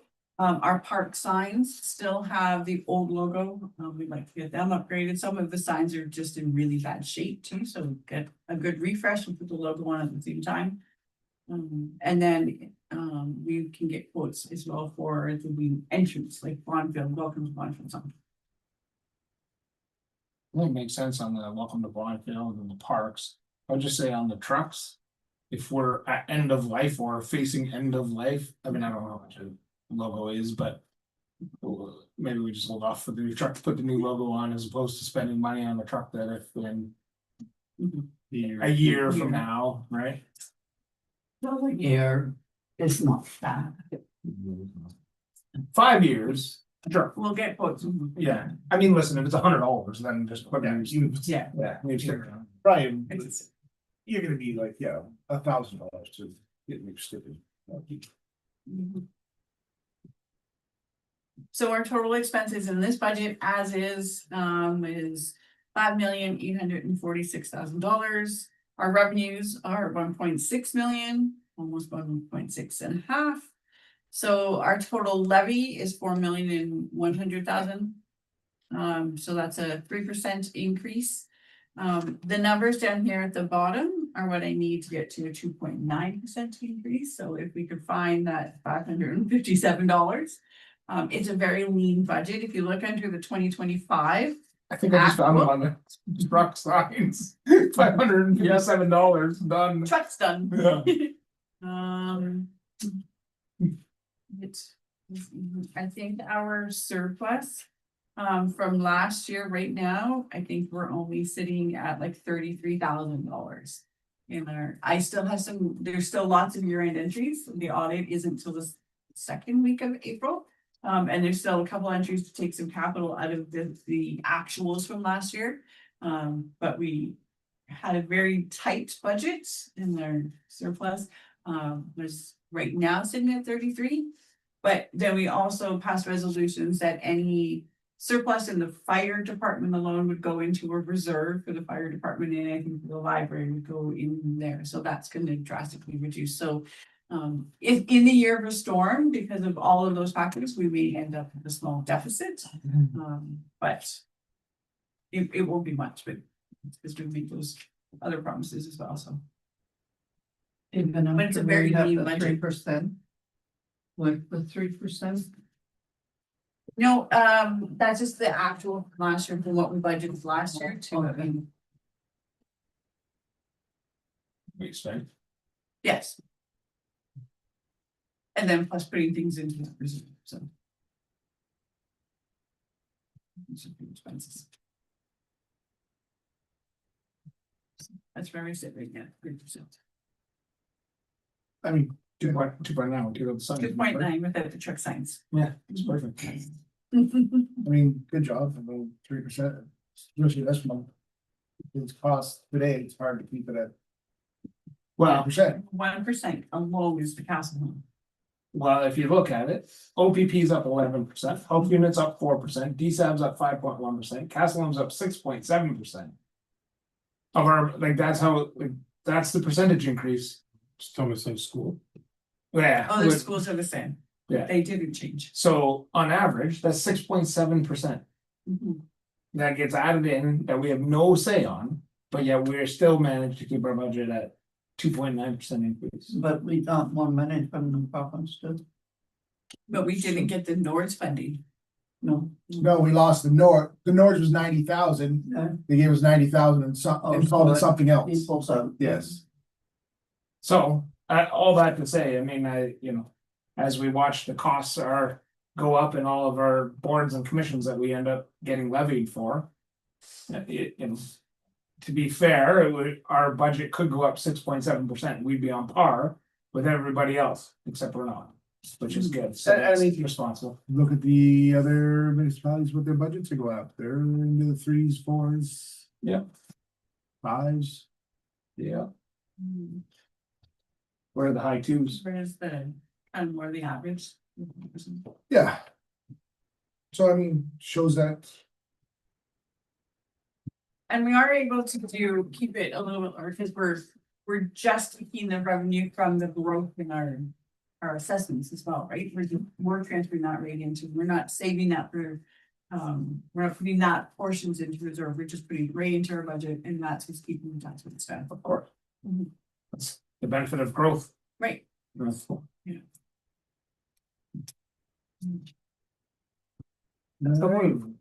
what? So we'll look at a few of the things that are in the budget, but this was really just for information and discussion. Thank you for that. Never big discussion until we get to public works. I know. Hour and 48 minutes of discussion. Being Tavistock Park, Into budget, capital budget, so the Oh. capital budget is one page. Everyone wants to look at that one. That's good. So we have our Munisoft and software and the payroll software. So we've been talking a lot about having payroll, You're okay. about payroll systems, and how we have to touch a piece of paper 4 times, so we're looking at streamlining that down and saving some time on that, so that's in the capital, that comes out of the modernization grant that we still have. So it's not on the levy at all. Then there's development, Ruther Glen to McNutt, to surface treat that. Again, the tenders are out, but it's 1 kilometer and that will be about 131,000. Trunk Road Hill is 800 meters. It pretty much needs a whole rework on that hill, so it is hired 158,000. Those 2 expenses, we're looking at taking out of the gas tax. If you look at the bottom, the gas tax is the second line down here. So in our federal gas tax or the community benefit fund, building fund. Right now we have $807,000 in that account that we can use. So we are looking at using that 289,000 for those 2 projects for Trunk Hill and development. Then we have Sunnyside, it's 200 meters, that dig out that we want to do in there. Looking at using OCIF for that funding. And then even with using that funding for the OCIF, we still have 190 left over for future years on the OCIF for that. And then the 91,000 for Gagne Street. So it does, maybe want to explain this project, but there's ditching, there's 14 driveway culverts, 18 driveway culverts, and then a number of cross culverts that we have to do for the streets and stuff. So Does. Again, I'm gonna open up a can here. but Does that not tie into the subdivision? Like that ditching and, It's under review right now. yeah. Yes. so we pay for it, then. There is a deposit from subdivision. If the review would show that some of the drainage problems we had were because of the new developments, then we could use that money. Okay. So they're under review right now. Mhm. And we are like on Gagne, we're looking the resurfacing. Would be from Church Street, Church to almost the a little past Eric. bridge. And the downward slope of the hill towards development. As everybody knows, that section of road is poured. Yeah, you had to put a sign in. Yeah, we don't just have road issues, we've got drainage issues, we've got pretty much you name it, that is a problem spot within the township. The road will need ripped up, everything will need realigned, reshaped, reditched, culverts added, crossroad culverts added. Roadway culverts added at Laurier, Eric, and then proper ditching out to development. Does that water So part of it does, yeah. So goes the top- back towards, Yeah, so what? Essentially in a perfect world from just. South of Eric Street would all run towards between Laurier. Eric and Laurier right, and hit that crossroad culvert. right, Currently, the ditch is flat as a river, so there is no fall whatsoever. and there's a ton of fall there from Correct, Eric Street to that cross culvert, there's a ton of fall. there should be, yeah, You there can see it. there currently isn't because the water's not Right. going No, anywhere. no, absolutely, So if that's ditched properly, the water should flow nicely. correct, yeah, and that's what we're trying to do is at that split where now there's a puddle on the road. Half of that water go back towards Laurier and the other half come down development to hit the crossroad culvert to go back into the low spot. So Isn't there another cross culvert right on the right side of Eric, if you're looking at Eric? The water, we're talking the water should go to the left, but isn't there another cross culvert right there at the right? so there hasn't been one that we've been able to find. Cause it looks like a natural, and It's the water's just found its path that way through, as you can see now, there's some pavement breakup and Yes. runoff. So I do believe that there was an existing culvert in there at one point in time. I don't think it's kind of functioning. I was gonna say, maybe if we can't find it, we take a bar finder and see if there's one in the road. Right. And then if there is one, we replace it, cause there is a natural drain. And that's what when we were running through, right, there's that crossroad culvert, there's the one up that goes between Eric and Laurier that Yep. runs towards the lake as Yep. well. There's a crossroad culvert at Laurier Street that I don't think has ever seen water in daylight. It's been buried for years, by the looks of things, and then the one at Eric Street as well. It's crushed in the center. There's absolutely, like, we couldn't even get the steamer through. Yeah, no, I mean, that, And like that. and that's was- why the water issue is, because you keep. the Correct, culvert it's all backed up at that one corner and it's got nowhere to go, so it's coming out on the road. And the roads are too frosted, got too much frost to try and get a new culvert in there now. So Yeah, and we just have to live with it for now. the only other thing we're looking into currently, is just kind of pumping some of that water away from there downstream, back to where it should go. So, Yeah, I think you'll solve a lot with the ditching, because you should have lots of fall there. oh, there's a ton of fall from It the bottom, has to be ditched from the properly. bottom point of that crossroad culvert to say Eric Street. There's a good almost 3 feet out. That's what I was So- figuring it. So, I mean. It's doable. You're gonna solve a ton of problems right there. Yeah. You got that, Nary? I know you guys are gonna fix some culverts. Right. What's the top coat on trunk? Are we finishing that one? Sorry, say that again. What's the top? Yeah, Top- yeah. Tar and chip. So, I mean, in the perfect world, we'd go pavement just due to the traffic and the incline. It's just the cost of pavement is insane right now. I think you're gonna have people chew that hill until that sets. Yeah, Can you roll it? well, it gets rolled after it gets applied. It just needs time for the emulsion to set and bind to the I ground. just think people are so used to going out there and giving her, and it's gonna just, once you start chewing that hill on the chip seal. And you need, the only way to really set that in is good driving, right? Like that's what it needs. Chip seal, Yeah. essentially. Yeah, essentially, but I Right. mean, I mean, if you go pavement, it would fix your problems. I mean, a prime example is the Blue Sea Hill to the dump, right? That Right. got paved years ago yeah, 8-10 years ago. and it's still in good shape. It's just the cost for. What was, paving. have we priced the asphalt on that? No, hill? I haven't received the quote back, so. I think we should try it, maybe still keep that viable as, let's see what the numbers are. Okay, Cause I just think that you're gonna do all that work and it'll be great, and then and then, yeah, people are gonna spin the hill up and we're gonna be right in the same spot. yeah, well, especially how thin turn chip is. Right. So, It's paper thin, you're talking not even an inch and a half, 2 inches. With stone, yeah. So, I mean, let's just see what our options are.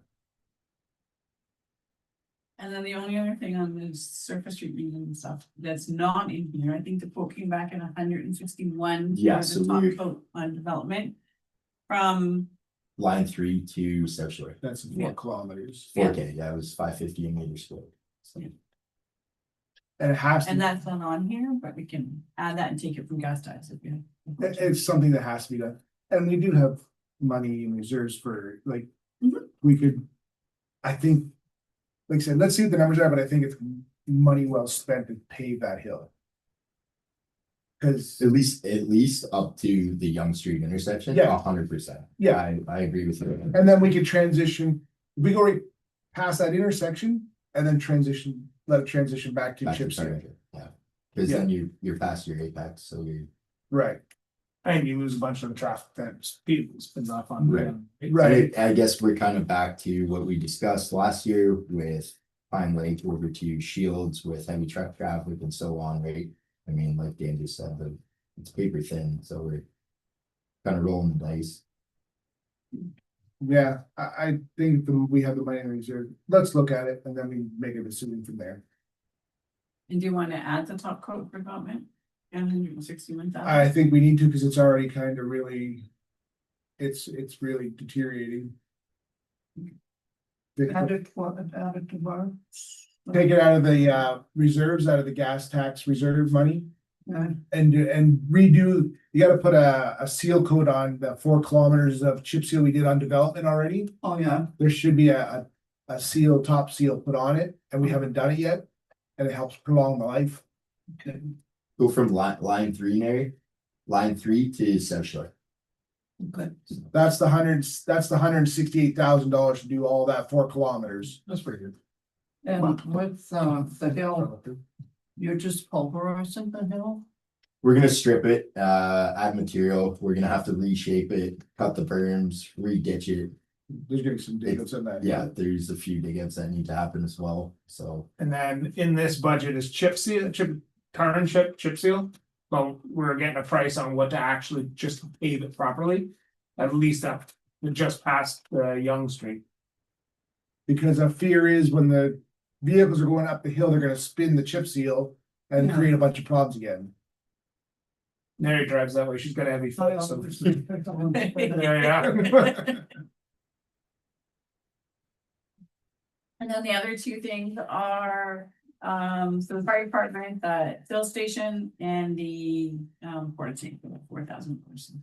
I think we have a couple other numbers to come in before you can determine that as a priority, but. Yeah, I mean, the fill tank. Oh, well, yeah. Yeah, fill but- tank's fill tank, yeah, But the 4,000. air, we'll have to do what the other numbers are coming at. And Yeah. the filling station is, For the air, is that what you're talking about? Or the fill tank? says the two filling stations. Yeah, one is for air and then one is for when they're at a fire scene, they put it's like a Like a pool, they put on the ground and fill up. Oh. So okay. one truck can keep shuttling water to that and they can keep pumping out of it. Mhm. Yeah, that And the other porta one tank, is for the firefighters that they have on their back to fill those. To fill the air tanks.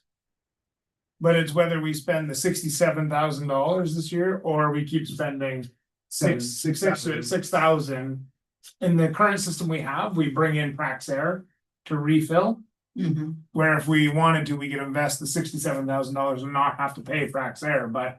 Which is great, it has the return on investment, but if we're looking at that big of a capital expense.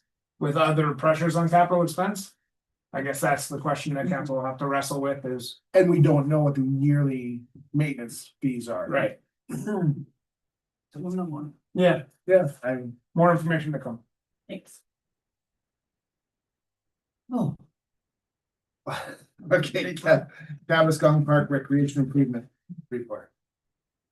Okay, so you have the report, we've been talking about this, somewhat informally for the last few years, so this is the report to make it more formal, so the background, obviously, this park is the primary recreation hub for residents of Bonfield in one of the community's most valued public spaces. Over time, however, several of these facilities have begun to show signs of aging and require upgrades to remain safe, functional, and responsive to community needs. At the same time, demand for accessible recreation opportunities in Bonfield continues to grow. Youth are seeking more dedicated spaces for activities such as skateboarding, while seniors and adult residents have increasingly expressed interest in low-impact activities such as pickleball. The township has also identified this park as the central feature of the active lifestyle waterfront plan, which aims to enhance the waterfront as a destination for recreation and community gathering. As this broader vision moves forward, it's critical that the existing recreation infrastructure is modernized to support increased activity and expanded programming in the future growth. So the project overviews the skateboard park improvements. Right now, the skateboard park equipment is moved out whenever we have rentals or it's moved out seasonally. So that it doesn't have to be moved anymore. That the skateboard park would move over to where the basketball court is right now. There would be a new concrete pad that would be laid down. And then the basketball court would move into the outdoor rink with retractable basketball nets that would go up when there was some rentals. We would paint on the rink surface, the basketball court, and pickleball courts and get some pickleball nets. And then the new skateboard equipment would have that cement as well as the new fencing that would be in there. Having the rink open without the skateboard equipment also means that we could do rentals and facility rentals. So we would have tables and chairs and people could rent it for a wedding, a family reunion, and just have the park that they can use for that. The rink improvements also includes the east trough, but I did put the east trough in the operating budget. So the skate park improvements, that cement pad is the most expensive piece of this plan at $316,000. So the skate park improvements together total about $394,000. The basketball court improvements are about $31,000. The rink improvements are 43,000 and the pickleball court installation is only 3,500. So we're looking at $473,000 for the project. It's broken down. All of these quotes are based on, all of the numbers are based on quotes that we have obtained. In hopes that if we apply for a grant, we have the quotes, we're ready to say, here's our projects and here's what we can do. So if we went for a Trillium grant, that would be, they go up to, on a capital grant, $200,000. So then we would still be coming up with our municipal funding of $237,000. Of course, these quotes, as much as they're renewed late fall of 25 and then 26, depending on whichever year we actually are able to obtain the grant, the prices may change a little bit. So it's a great project to have. It aligns with our strategic plan. It's for responsible government and creating the environment that facilitates that community participation. The economic and development and the health spin-offs on this also help. And then, of course, maintaining their municipal infrastructure and creating a great place that increases the quality of life for people who live in Ponto. That is the very quick summary of this report. So I watched the recreation meeting and I wasn't there, wasn't able to attend, but Holly brought up a valid point about the community garden not receiving much sun where it sits. And I think maybe moving the community garden down to the Cabascon Park would tie in well with the whole, whole community thing here, closer to water, more sunlight, less cats. So I'm kind of More geese. yeah, I mean, but we keep it farming. We can always put some little fencing up for the geese. But I'm just, we're kind of makes sense to bring it here. And then we turn that garden into a pollinator garden, just something that looks, some nice flowers and stuff. Jim? What's the life expectancy left on the skateboard equipment? We were renewing it, so that when it was, then we had enough money to buy all brand new. And I think it was 25 years when we got the grant. And I think that was about 15 years ago.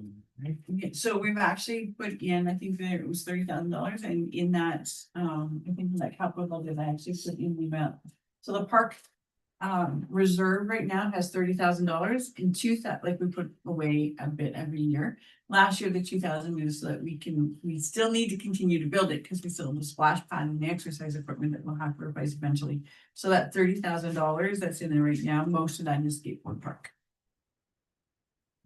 And then there's also in a reserve, there's the 5% that we give for that parkland dedication, and whenever there's a consent, has to be spent on parks. And that one right now is at 36,000. Yeah, I'll be honest, I share the vision. I think it's a fantastic idea to be able to repurpose that basketball court into something that was far more multi-purpose. During the summer, did I say the basketball court? Repurpose the hockey rink into something more multi-purpose. I got a bit of sticker shock. I don't know that, creating a $350,000 pad to just move our skateboard equipment. That's a pretty expensive skateboard park we got there just to be able to allow some pickleball and some wedding rentals. I don't know what our return on investment. How many weddings do we have to? How many times do we have to rent that? Have we ever rented this? No, but has it ever been really brought to the point where it could be rented? I think there's marketable opportunity there. I think it is actually a great area. I can see Bonfield could be known as that place to rent a great outdoor venue because you got the island, you've got the, like there's some good stuff there, but that's quite the expense. I mean, When we're looking at the only thing, 10-year-old trucks and is funding. We get the funding, we Oh. proceed, but well, but even then, okay, so we get $200,000. I think we're still $200 and some odd $1,000. We've been saving for years to replace the skateboard equipment. We got $30,000 in there. Like it's not exactly like we've got a boatload of money to be able to Well, here I go. I'm. I think that's great. It's ambitious and it's to continue our park here. And before we came on board, they received a grant of over $1 million for this park.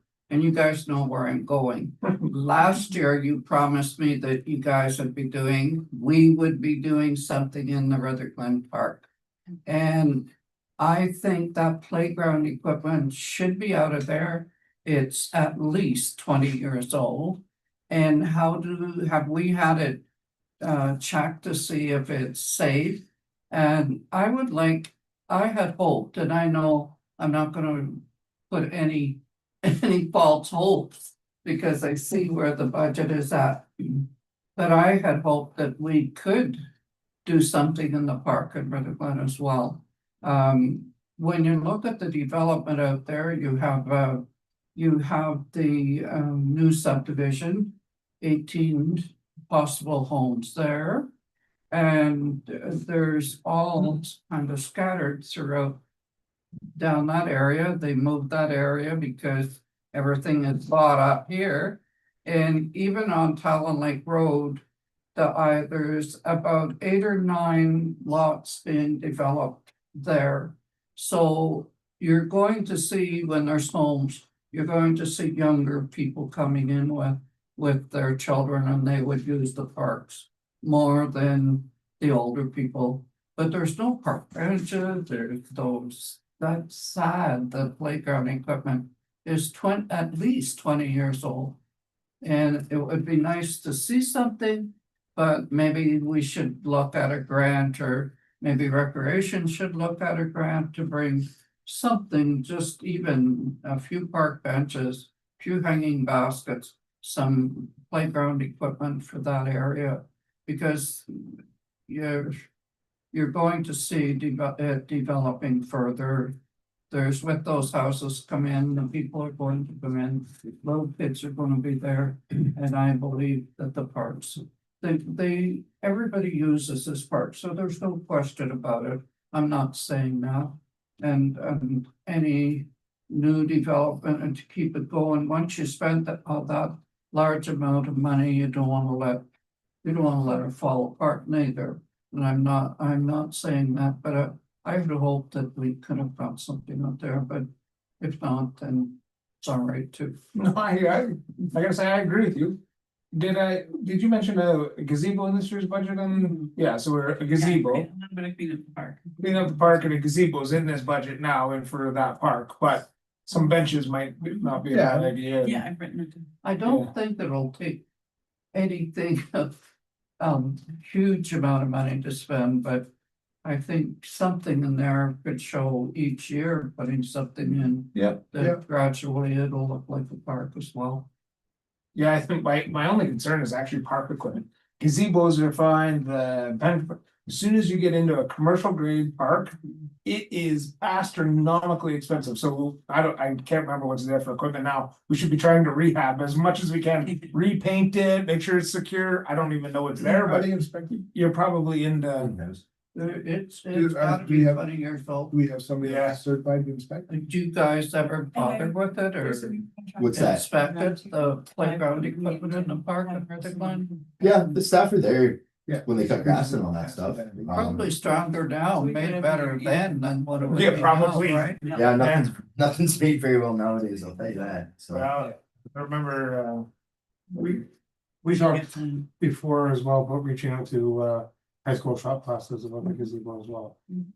Because I know they do like retirement homes and long-term care facilities where they'll actually come on site and build a bunch of it at the school and then come on site and assemble it, and we'll just pay for the materials. Yeah, no, I agree. That park we shouldn't forget about it. And we are taking the old one down, correct? The old one. Gazebo. Yes. It'll probably be $20,000 in materials, even if you get a shop to do it. I don't know what, I didn't see the budget number, but Not much. yeah, so when we. Depends what side you go.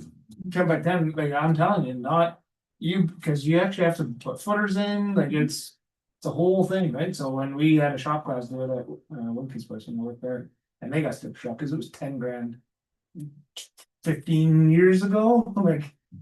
Yeah, No, it's, I'm not trying to ask for something. no, I think it's fair, no, it's not like, we're all on the same page, like, we agree. We talked about it last year, and it's good to see something's in the budget. Might have to adjust the number, but. Don't worry, we'll Yes. get it. Yeah. Yeah, I mean, benches aren't super expensive. No, I no, mean, benches it- are we- easier. Between the gazebo and some benches, it's a start, and then, you know, future council, you look at some new playground equipment or. Absolutely. Maybe it's a community initiative at some point and. And as you have more people, there, you have more volunteers as well out there, eh? Right. Well, and it almost becomes easier for future councils when we actually start receiving the proper tax bases, people start building those 18 homes. You have the tax increases come in, then it's easy for a future council, because it won't. I mean, it might be us if we're running and we're lucky enough to get in, but. If it's not us, at least then they have new revenue that they can look to say, okay, let's put a percentage of that new revenue into our parks and that kind of stuff, right? Because you're right, I mean, that is a nicely growing area of our municipality, so. And right on the main highway. Absolutely, yeah. So back to the rink, the outdoor rink in there. I don't know how, sure, apply for grants, but even a 50% grant, trying to come up with $200 and some odd $1,000 at this point. That's Is there anything in here that we can look at alternative? Like, does it have to be a cement pad? Can it be an asphalt pad? I have no idea, Skate, but are. if you want to skateboard, like actually skateboard or rollerblade and stuff, cement's pretty much your only go-to. It's gonna be flat. It's like, It's never skateboard, so. or like even rollerblades, Yeah. right? Like, Yeah, you know, you're, I just don't know, in going over the budget line by line, how you can, where you can cut that. there's not much room. Look at the truck, but yeah. Yeah, All right. Moving to seconder. or can you read their motion? Oh, I just let you guess. That the Corporate Service Committee recommends to council to add the Cabascon Park recreation improvements as described in the report to the list of priorities, and staff be directed to apply for eligible funding programs as they become available. I don't know what that means. We have a list of priorities sitting in the back room somewhere?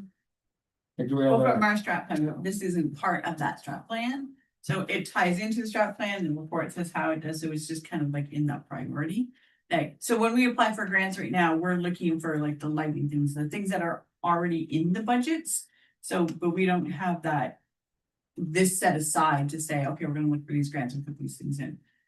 Right now, we're still looking for core infrastructure grants, right? We look for roads, we look for the big ticket items. We don't have a list for these.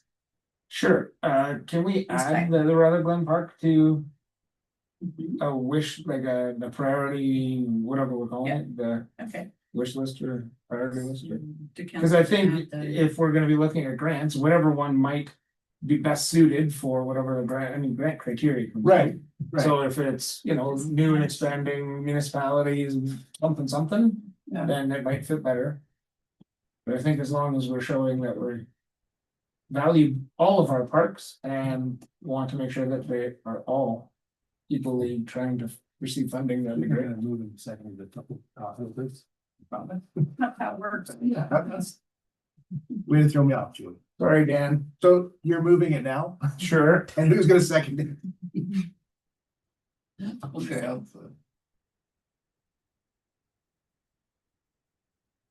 So, Carrie, all in favor? yeah. One, I'm like, I think I was the only one. Yeah, no. Hmm. So I need to move into seconder for integrity commissioner. Wait, I'll move it so we But can don't talk I about gotta it, move in seconded first? and then we can talk about it. Then we talk about it. Sure. I don't know that it's good yet, but I'll move. That the Corporate Service Committee recommends to council to authorize staff to issue a request for proposal for an integrity commissioner to ensure value to service. Just a couple questions. Yes. Oh, No, go ahead. oh. I was just saying, okay. Yeah, how long have we had our existing integrity commissioner? He came in early 24, late 24, early 25. And was it RFP at that point? Yes. How many? Proposals, two? Two. And what were the? Yeah, careful, I ask the questions, because I'm trying to figure out, was there large swings in cost? Yes. There are a few more integrity commissioners out there now. More that are known. I know that there was a municipality who did one further up north, yes, but they can do the integrity commissioner from kind of from anywhere. Zoom, Ours is right Zoom. now and they have full response. I'm fine trying to get value, let's see if. Everybody's pencils are sharpened, that's fine by me, but should we actually put this out for a term? Or do we just?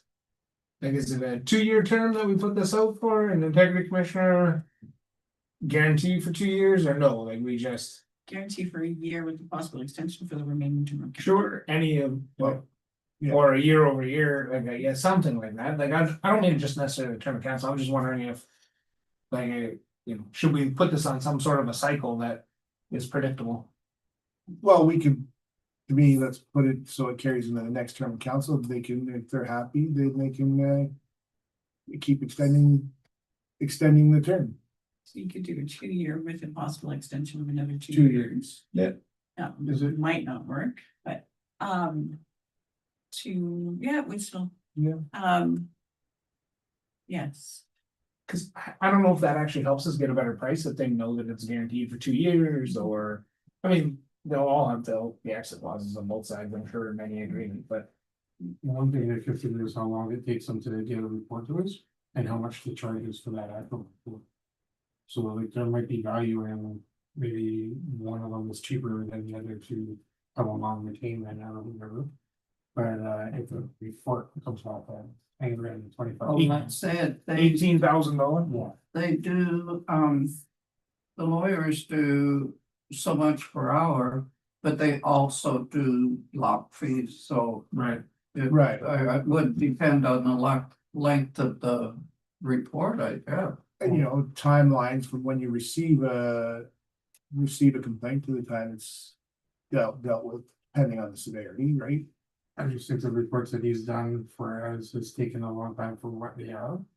And he's charged us a lot of money for this. So, sure, RFP it, let's see what we get I back, mean, you can always, and if we don't like the RFP, You don't have to accept any. right, and that'll come back to council. yes.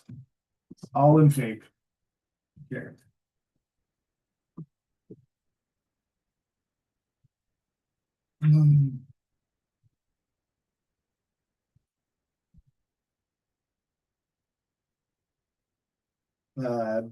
Draft delegation bylaw, so you move into second for draft delegation bylaw. Steve, Jason.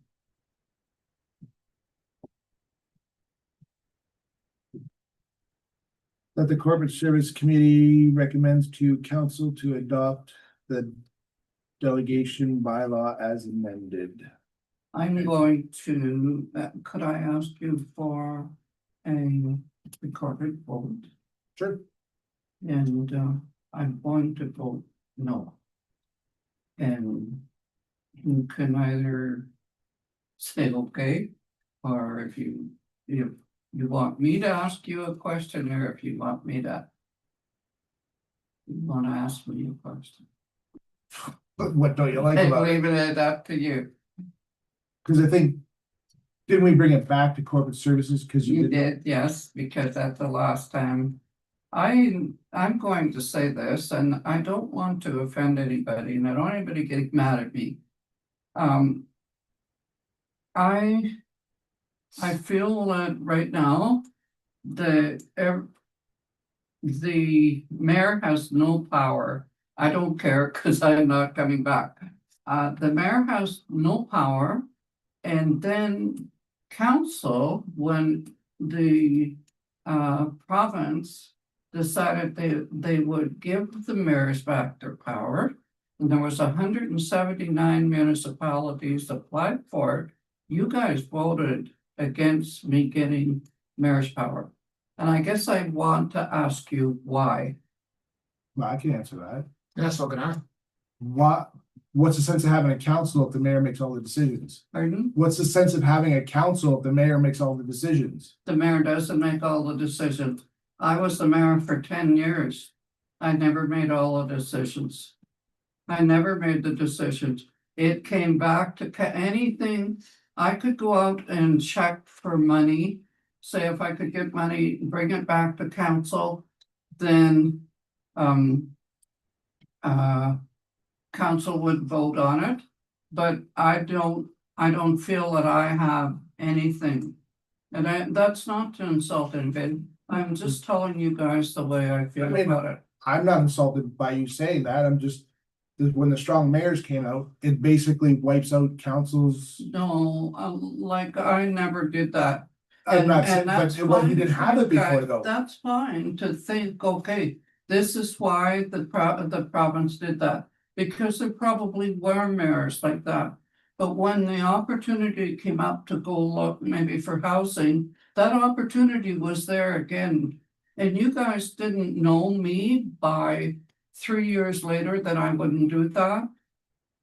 Do you really? You really Sorry, what do you believe mean I about would the do housing? that?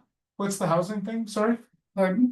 What do you mean by the housing? Well, I'm not- remember when they were giving back strong mayor's power? Yeah, And that was to do with housing, right? well, it was one of the caveats that they Yeah. put on that if Yeah. you didn't meet your benchmarks on housing, Yeah, that they wouldn't. get it. Whatever. Yeah, But we don't even qualify. You have to have a council over 5.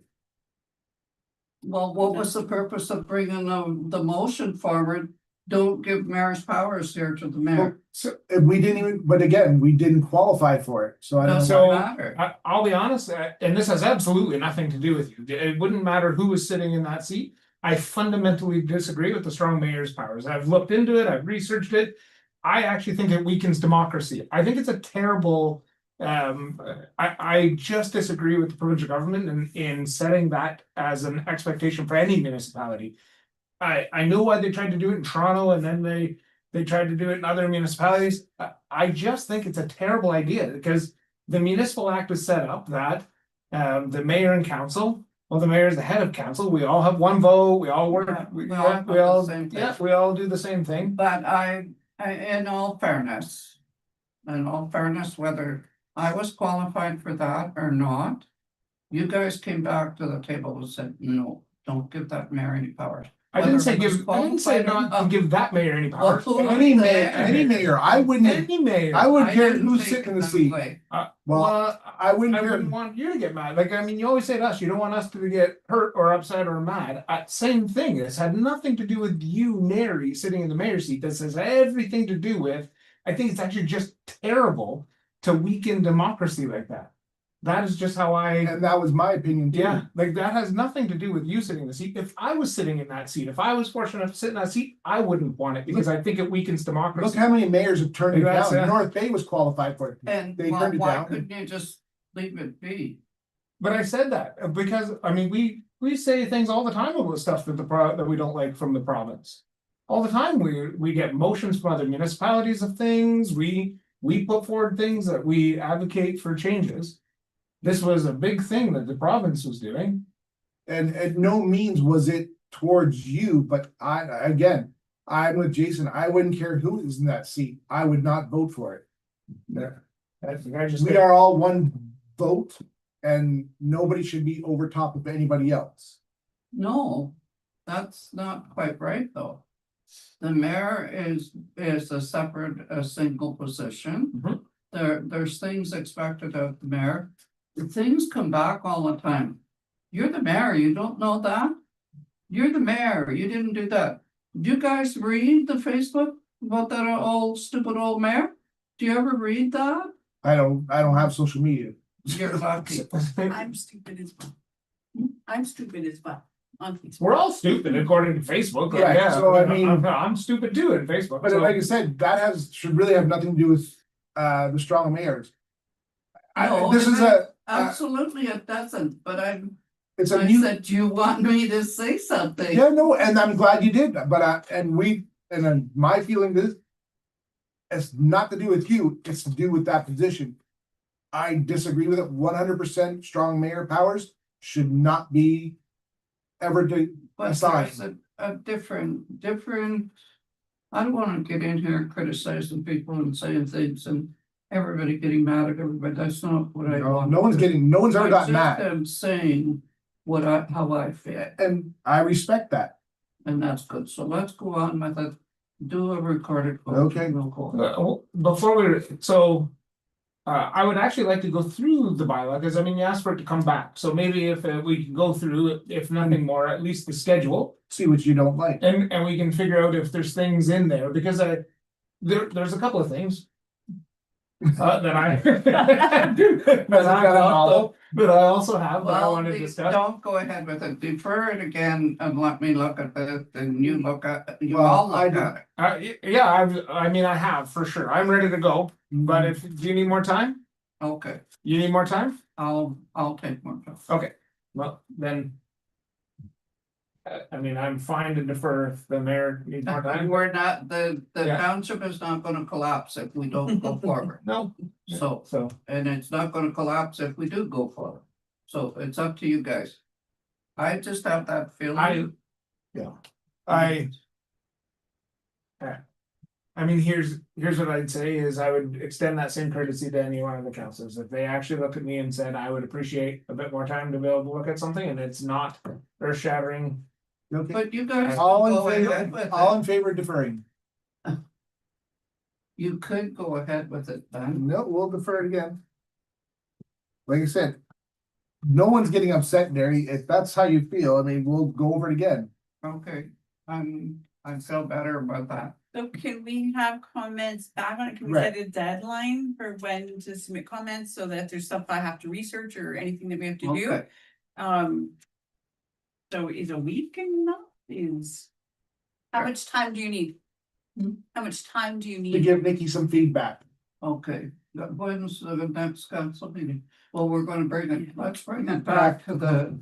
But Nikki still needs time for you to give her some feedback for her to research. Okay, and Jason has feedback as well. Yeah, it's for both of you guys. I'm So- fine. I just need to write mine down in something that doesn't look like this to give it to you. Something little different. Are you fine with a week to give your feedback to To Nikki? give to Nikki, yeah, Okay, so a week, okay, Perfect. That's good. remind me 2 days before. Okay. Absolutely. Waste collection service. I need a mover and a seconder for waste collection. That's just for the survey, right? Yeah. Okay.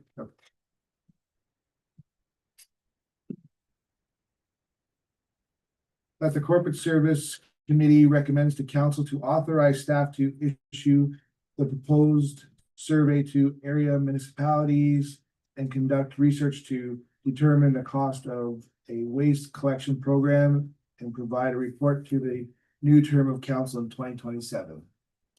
Can I just? Comments? I have a comment. So. I mean, fair enough. I think it's gonna, like, anything we just did our budget. I don't think we're gonna be in a position to move forward with waste collection as a municipality. Unless we wanna see a significant tax levy increase. Cause every $40,000 is 1%, and I can guarantee you it's gonna be a lot more than $40,000 a year to collect garbage, but. I would just. Say, be reasonable in the amount of staff time that is gonna go into this report. Only for the fact that if you spend 50 hours doing this report, cause you've done a whole bunch of things, but. Shouldn't be 50 hours, we've already done this before. Yeah, no, I agree with Jason. I mean, It's Being an example. a quick survey, see what, I mean, And we have SurveyMonkey, it'll tally it all up. It's not going to take a great deal of, well, it will take time, but we can put it together and put it there. We did do I believe Public Works Manager did the report in 2004. 2024, I believe, yeah. And what, End of Oh, yeah, 2023, do you remember what kind of cost was? just Top of your head. just over $300,000. So 300,000. Garbage pickup. It's $6. I, We can't do it. so, and here's what I can't wrap my head around. Like, all the people that are complaining on Facebook or whatever social media about garbage pickup. There's a company in town that does it. Why would, I don't want garbage pickup. I mean, I don't mind driving to the landfill. So why would I pay? What was the number again? $400,000. It's over $300,000. So I'll just give you a quick rundown on the gist of it. So it doesn't work per household. It works per kilometer lane. Right. So because our properties are spaced out so far apart, right? You might have one farm and then an 800 to a kilometer later, you have another farm, right? It goes by track kilometers for the pickup. It doesn't go by household. So that's why, being as we're over 220 kilometers, laneway kilometers, right? That's why Right. the cost is so high. Yeah. It's got nothing to do with the actual picking up of the garbage. It's got to do how widespread our township is. Sure. And then you still gotta go to the landfill, because there won't be recycling pickup, because we are already in circular materials. So Which we opted out. correct? we don't have curbside pickup, so no matter what, you still gotta go to the landfill. Yes, So it's a kind of a neat point. You're putting garbage at the end of your driveway, animals are picking it up. Right, and I agree with Steve, he, like I said, he pays $6 a week. yeah, I did have a call from the resident today that asked, her garbage didn't get picked up. She was wondering what went on, and I just explained, no, that's not the municipality, but there's a company in town. Oh, okay, they didn't know that there was two different, you know what I mean, two different entities. Right, Which they were happy for myself to explain it to them, but they just didn't know, you know what I mean? They thought they were paying the municipality to pick up their garbage, when in fact it was a separate company. right, I mean. I don't know how to put this really nicely, but. Local people never heard about garbage pickup. Like being really pushed until the past 8 years. I mean, since COVID, really, I mean, everybody was fine, like I said, it makes no sense, you can't get your recycling picked up at home, so you gotta go to the landfill anyways. Right, and I mean, I have no problems diving back into this and getting another quote from the garbage company. It's gonna be pretty straightforward to throw into a report. It'll just be the number that we'll have to figure out, like you guys said, what it works out to for. So sorry, 2 years ago, refresh my memory, you brought a report, it was 300 and it was a $300,000. I believe it was $300,000. And so it was a non-starter then. Tell me what has shifted now and why we're talking about this again? It still just keeps coming up. So the report keeps coming because the community still keeps coming and saying like, we don't even get garbage collection, we don't even get garbage collection. Correct, because, So it's just to answer that question. no, I think we have the ability to answer that question, which is, yes, we've done a study, it's $300,000, which. Back if you- then, Yeah, back Yeah. then, it's $300,000, and if you were to apply that to a tax levy today, your taxes would go up 9%. 9%. and you can pay this person $6 Right. to pick it up. Yeah, so I think that I, is your answer. I don't know if you need a lot more. I just don't wanna, I'm cognizant of staff time and I don't wanna I don't That's wanna fair. have them chasing something that is already determined unless somebody else already has a different thought on this, but I think we are already. I know. I'm sure somebody $300,000. out in the community can recommend a cheaper option, but I'm very firm in my statement that I do not believe anybody can compete with the current garbage pickup rate of the private company. Right. I do not think anybody can touch that, and that's my personal opinion. Just by, digging into some of the garbage stuff, but I don't think that number will even. Well, You that can't and touch it. you can choose to spend $6 or not. Right, I So mean, maybe what we do, sorry, as a taxpayer, I am not willing to spend that kind of money for garbage pickup. No. so maybe we answer the question and it's under like our township services. Garbage collection is offered by, and yes, we have looked at because maybe we just don't post that we've looked into it and it's just too Put the cost, report, but we haven't posted it. yeah, put the report on So there. put the report. Yeah, We'll- why- We'll put a story together. If you're wondering why there's no Okay. garbage collection here in Bonfield, Yeah. click on the link, and then Yeah. it's just the report that comes out. Yeah, you put a Let it right on the page, Yeah. that, you know, we, our manager did investigated and In this. 2024, it was $300,000. And this is. I don't think people wanna pay for that. Yeah. All right, so Probably about that time of year, we're gonna start hearing people say, why is the garbage not open? yeah, Yeah. all in favor? You're Oh, you're wait, for it? no, wait, Do you want me to read it again? yes, please. They could hear it. That the Corporate Service Committee recommends to council to authorize staff to issue a proposed survey to the area municipalities to conduct research to determine the cost of waste collection program, provide the report to the new term of council in 2027. All in favor? Defeated. Veterinary Service Committee. Okay. I need to move in a second.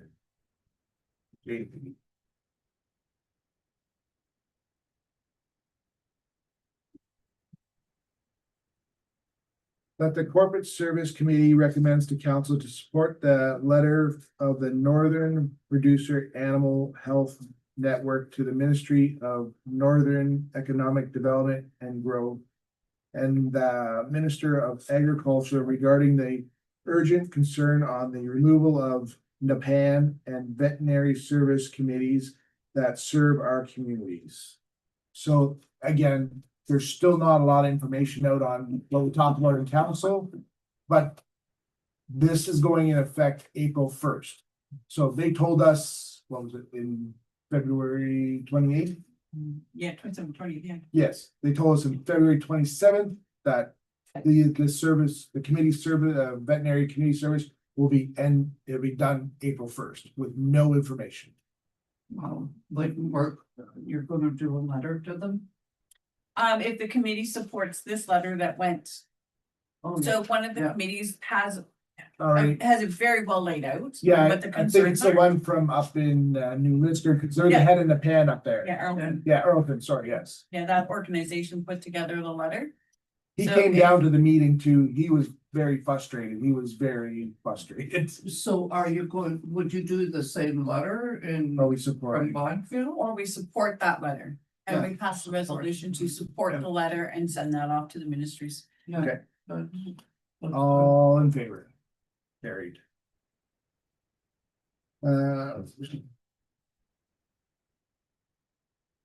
No resolutions considered, adjournment, moving or seconder. Can we talk about that next meeting? Sure. I'm sorry.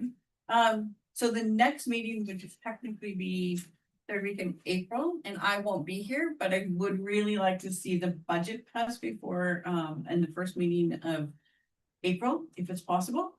But that would mean that we would have to move corporate services to the, to the first week of April. Or maybe like April 1st or 2nd, but then April this, 1st is Good Friday, isn't it? No, No. it's a Wednesday, Mary. Oh, April 1st is a Wednesday, but they're just coming back from Good Roads on that day. Or even maybe if we could, I think Rec has a meeting on the 7th. So rec has a meeting on the 13th, I think, because it's Easter Monday on the 6th. I think I'm gonna be here. Right, So the Mondays go 6, 13, 20. And there's rec on the 13th and there's fire on the 20th. Does it have to be Monday? no, I don't care what are you day. here the 2nd? First and second, yes. Like jet, or the 1st? First will The be 1st, back you're from Good just Roads. back from Good Roads. So So we leave down there at a decent time. yeah, that's what we said today. If we leave around lunch, we're back. So it's Yeah, because I typically leave down there at 11. Yeah, o'clock usually. noon hour. Yeah. and then we'll be back up here by 7 o'clock. and when will you be back?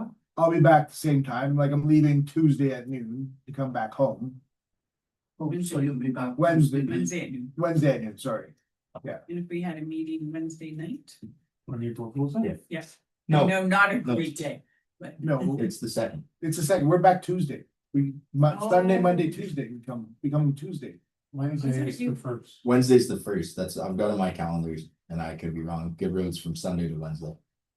It is to the Wednesday. Oh, Wednesday's usually when we come back. Yeah. So if we leave Wednesday at lunch, we'll still be back here for. yeah, I'm like, we But leave, that's the we correct. leave at noon. I'm wrong. That is the first, not the second. Second is the Thursday. So the first at 7? if that works for everybody, Sure, I don't know. April 1st.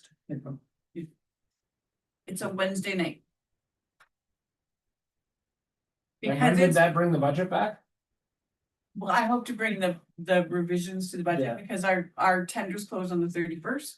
So we can move, we'll have it the next day, put the numbers in and kind of get that, And when are you hoping to have it at council? that Tuesday, the first meeting. Oh. Cause I'm gone for most of May, so. And I'm gone for the end of April, So, so I'd like to get it passed. yeah, time's tight. I know. Okay, well, let's make it work. So adjournment. Moved by.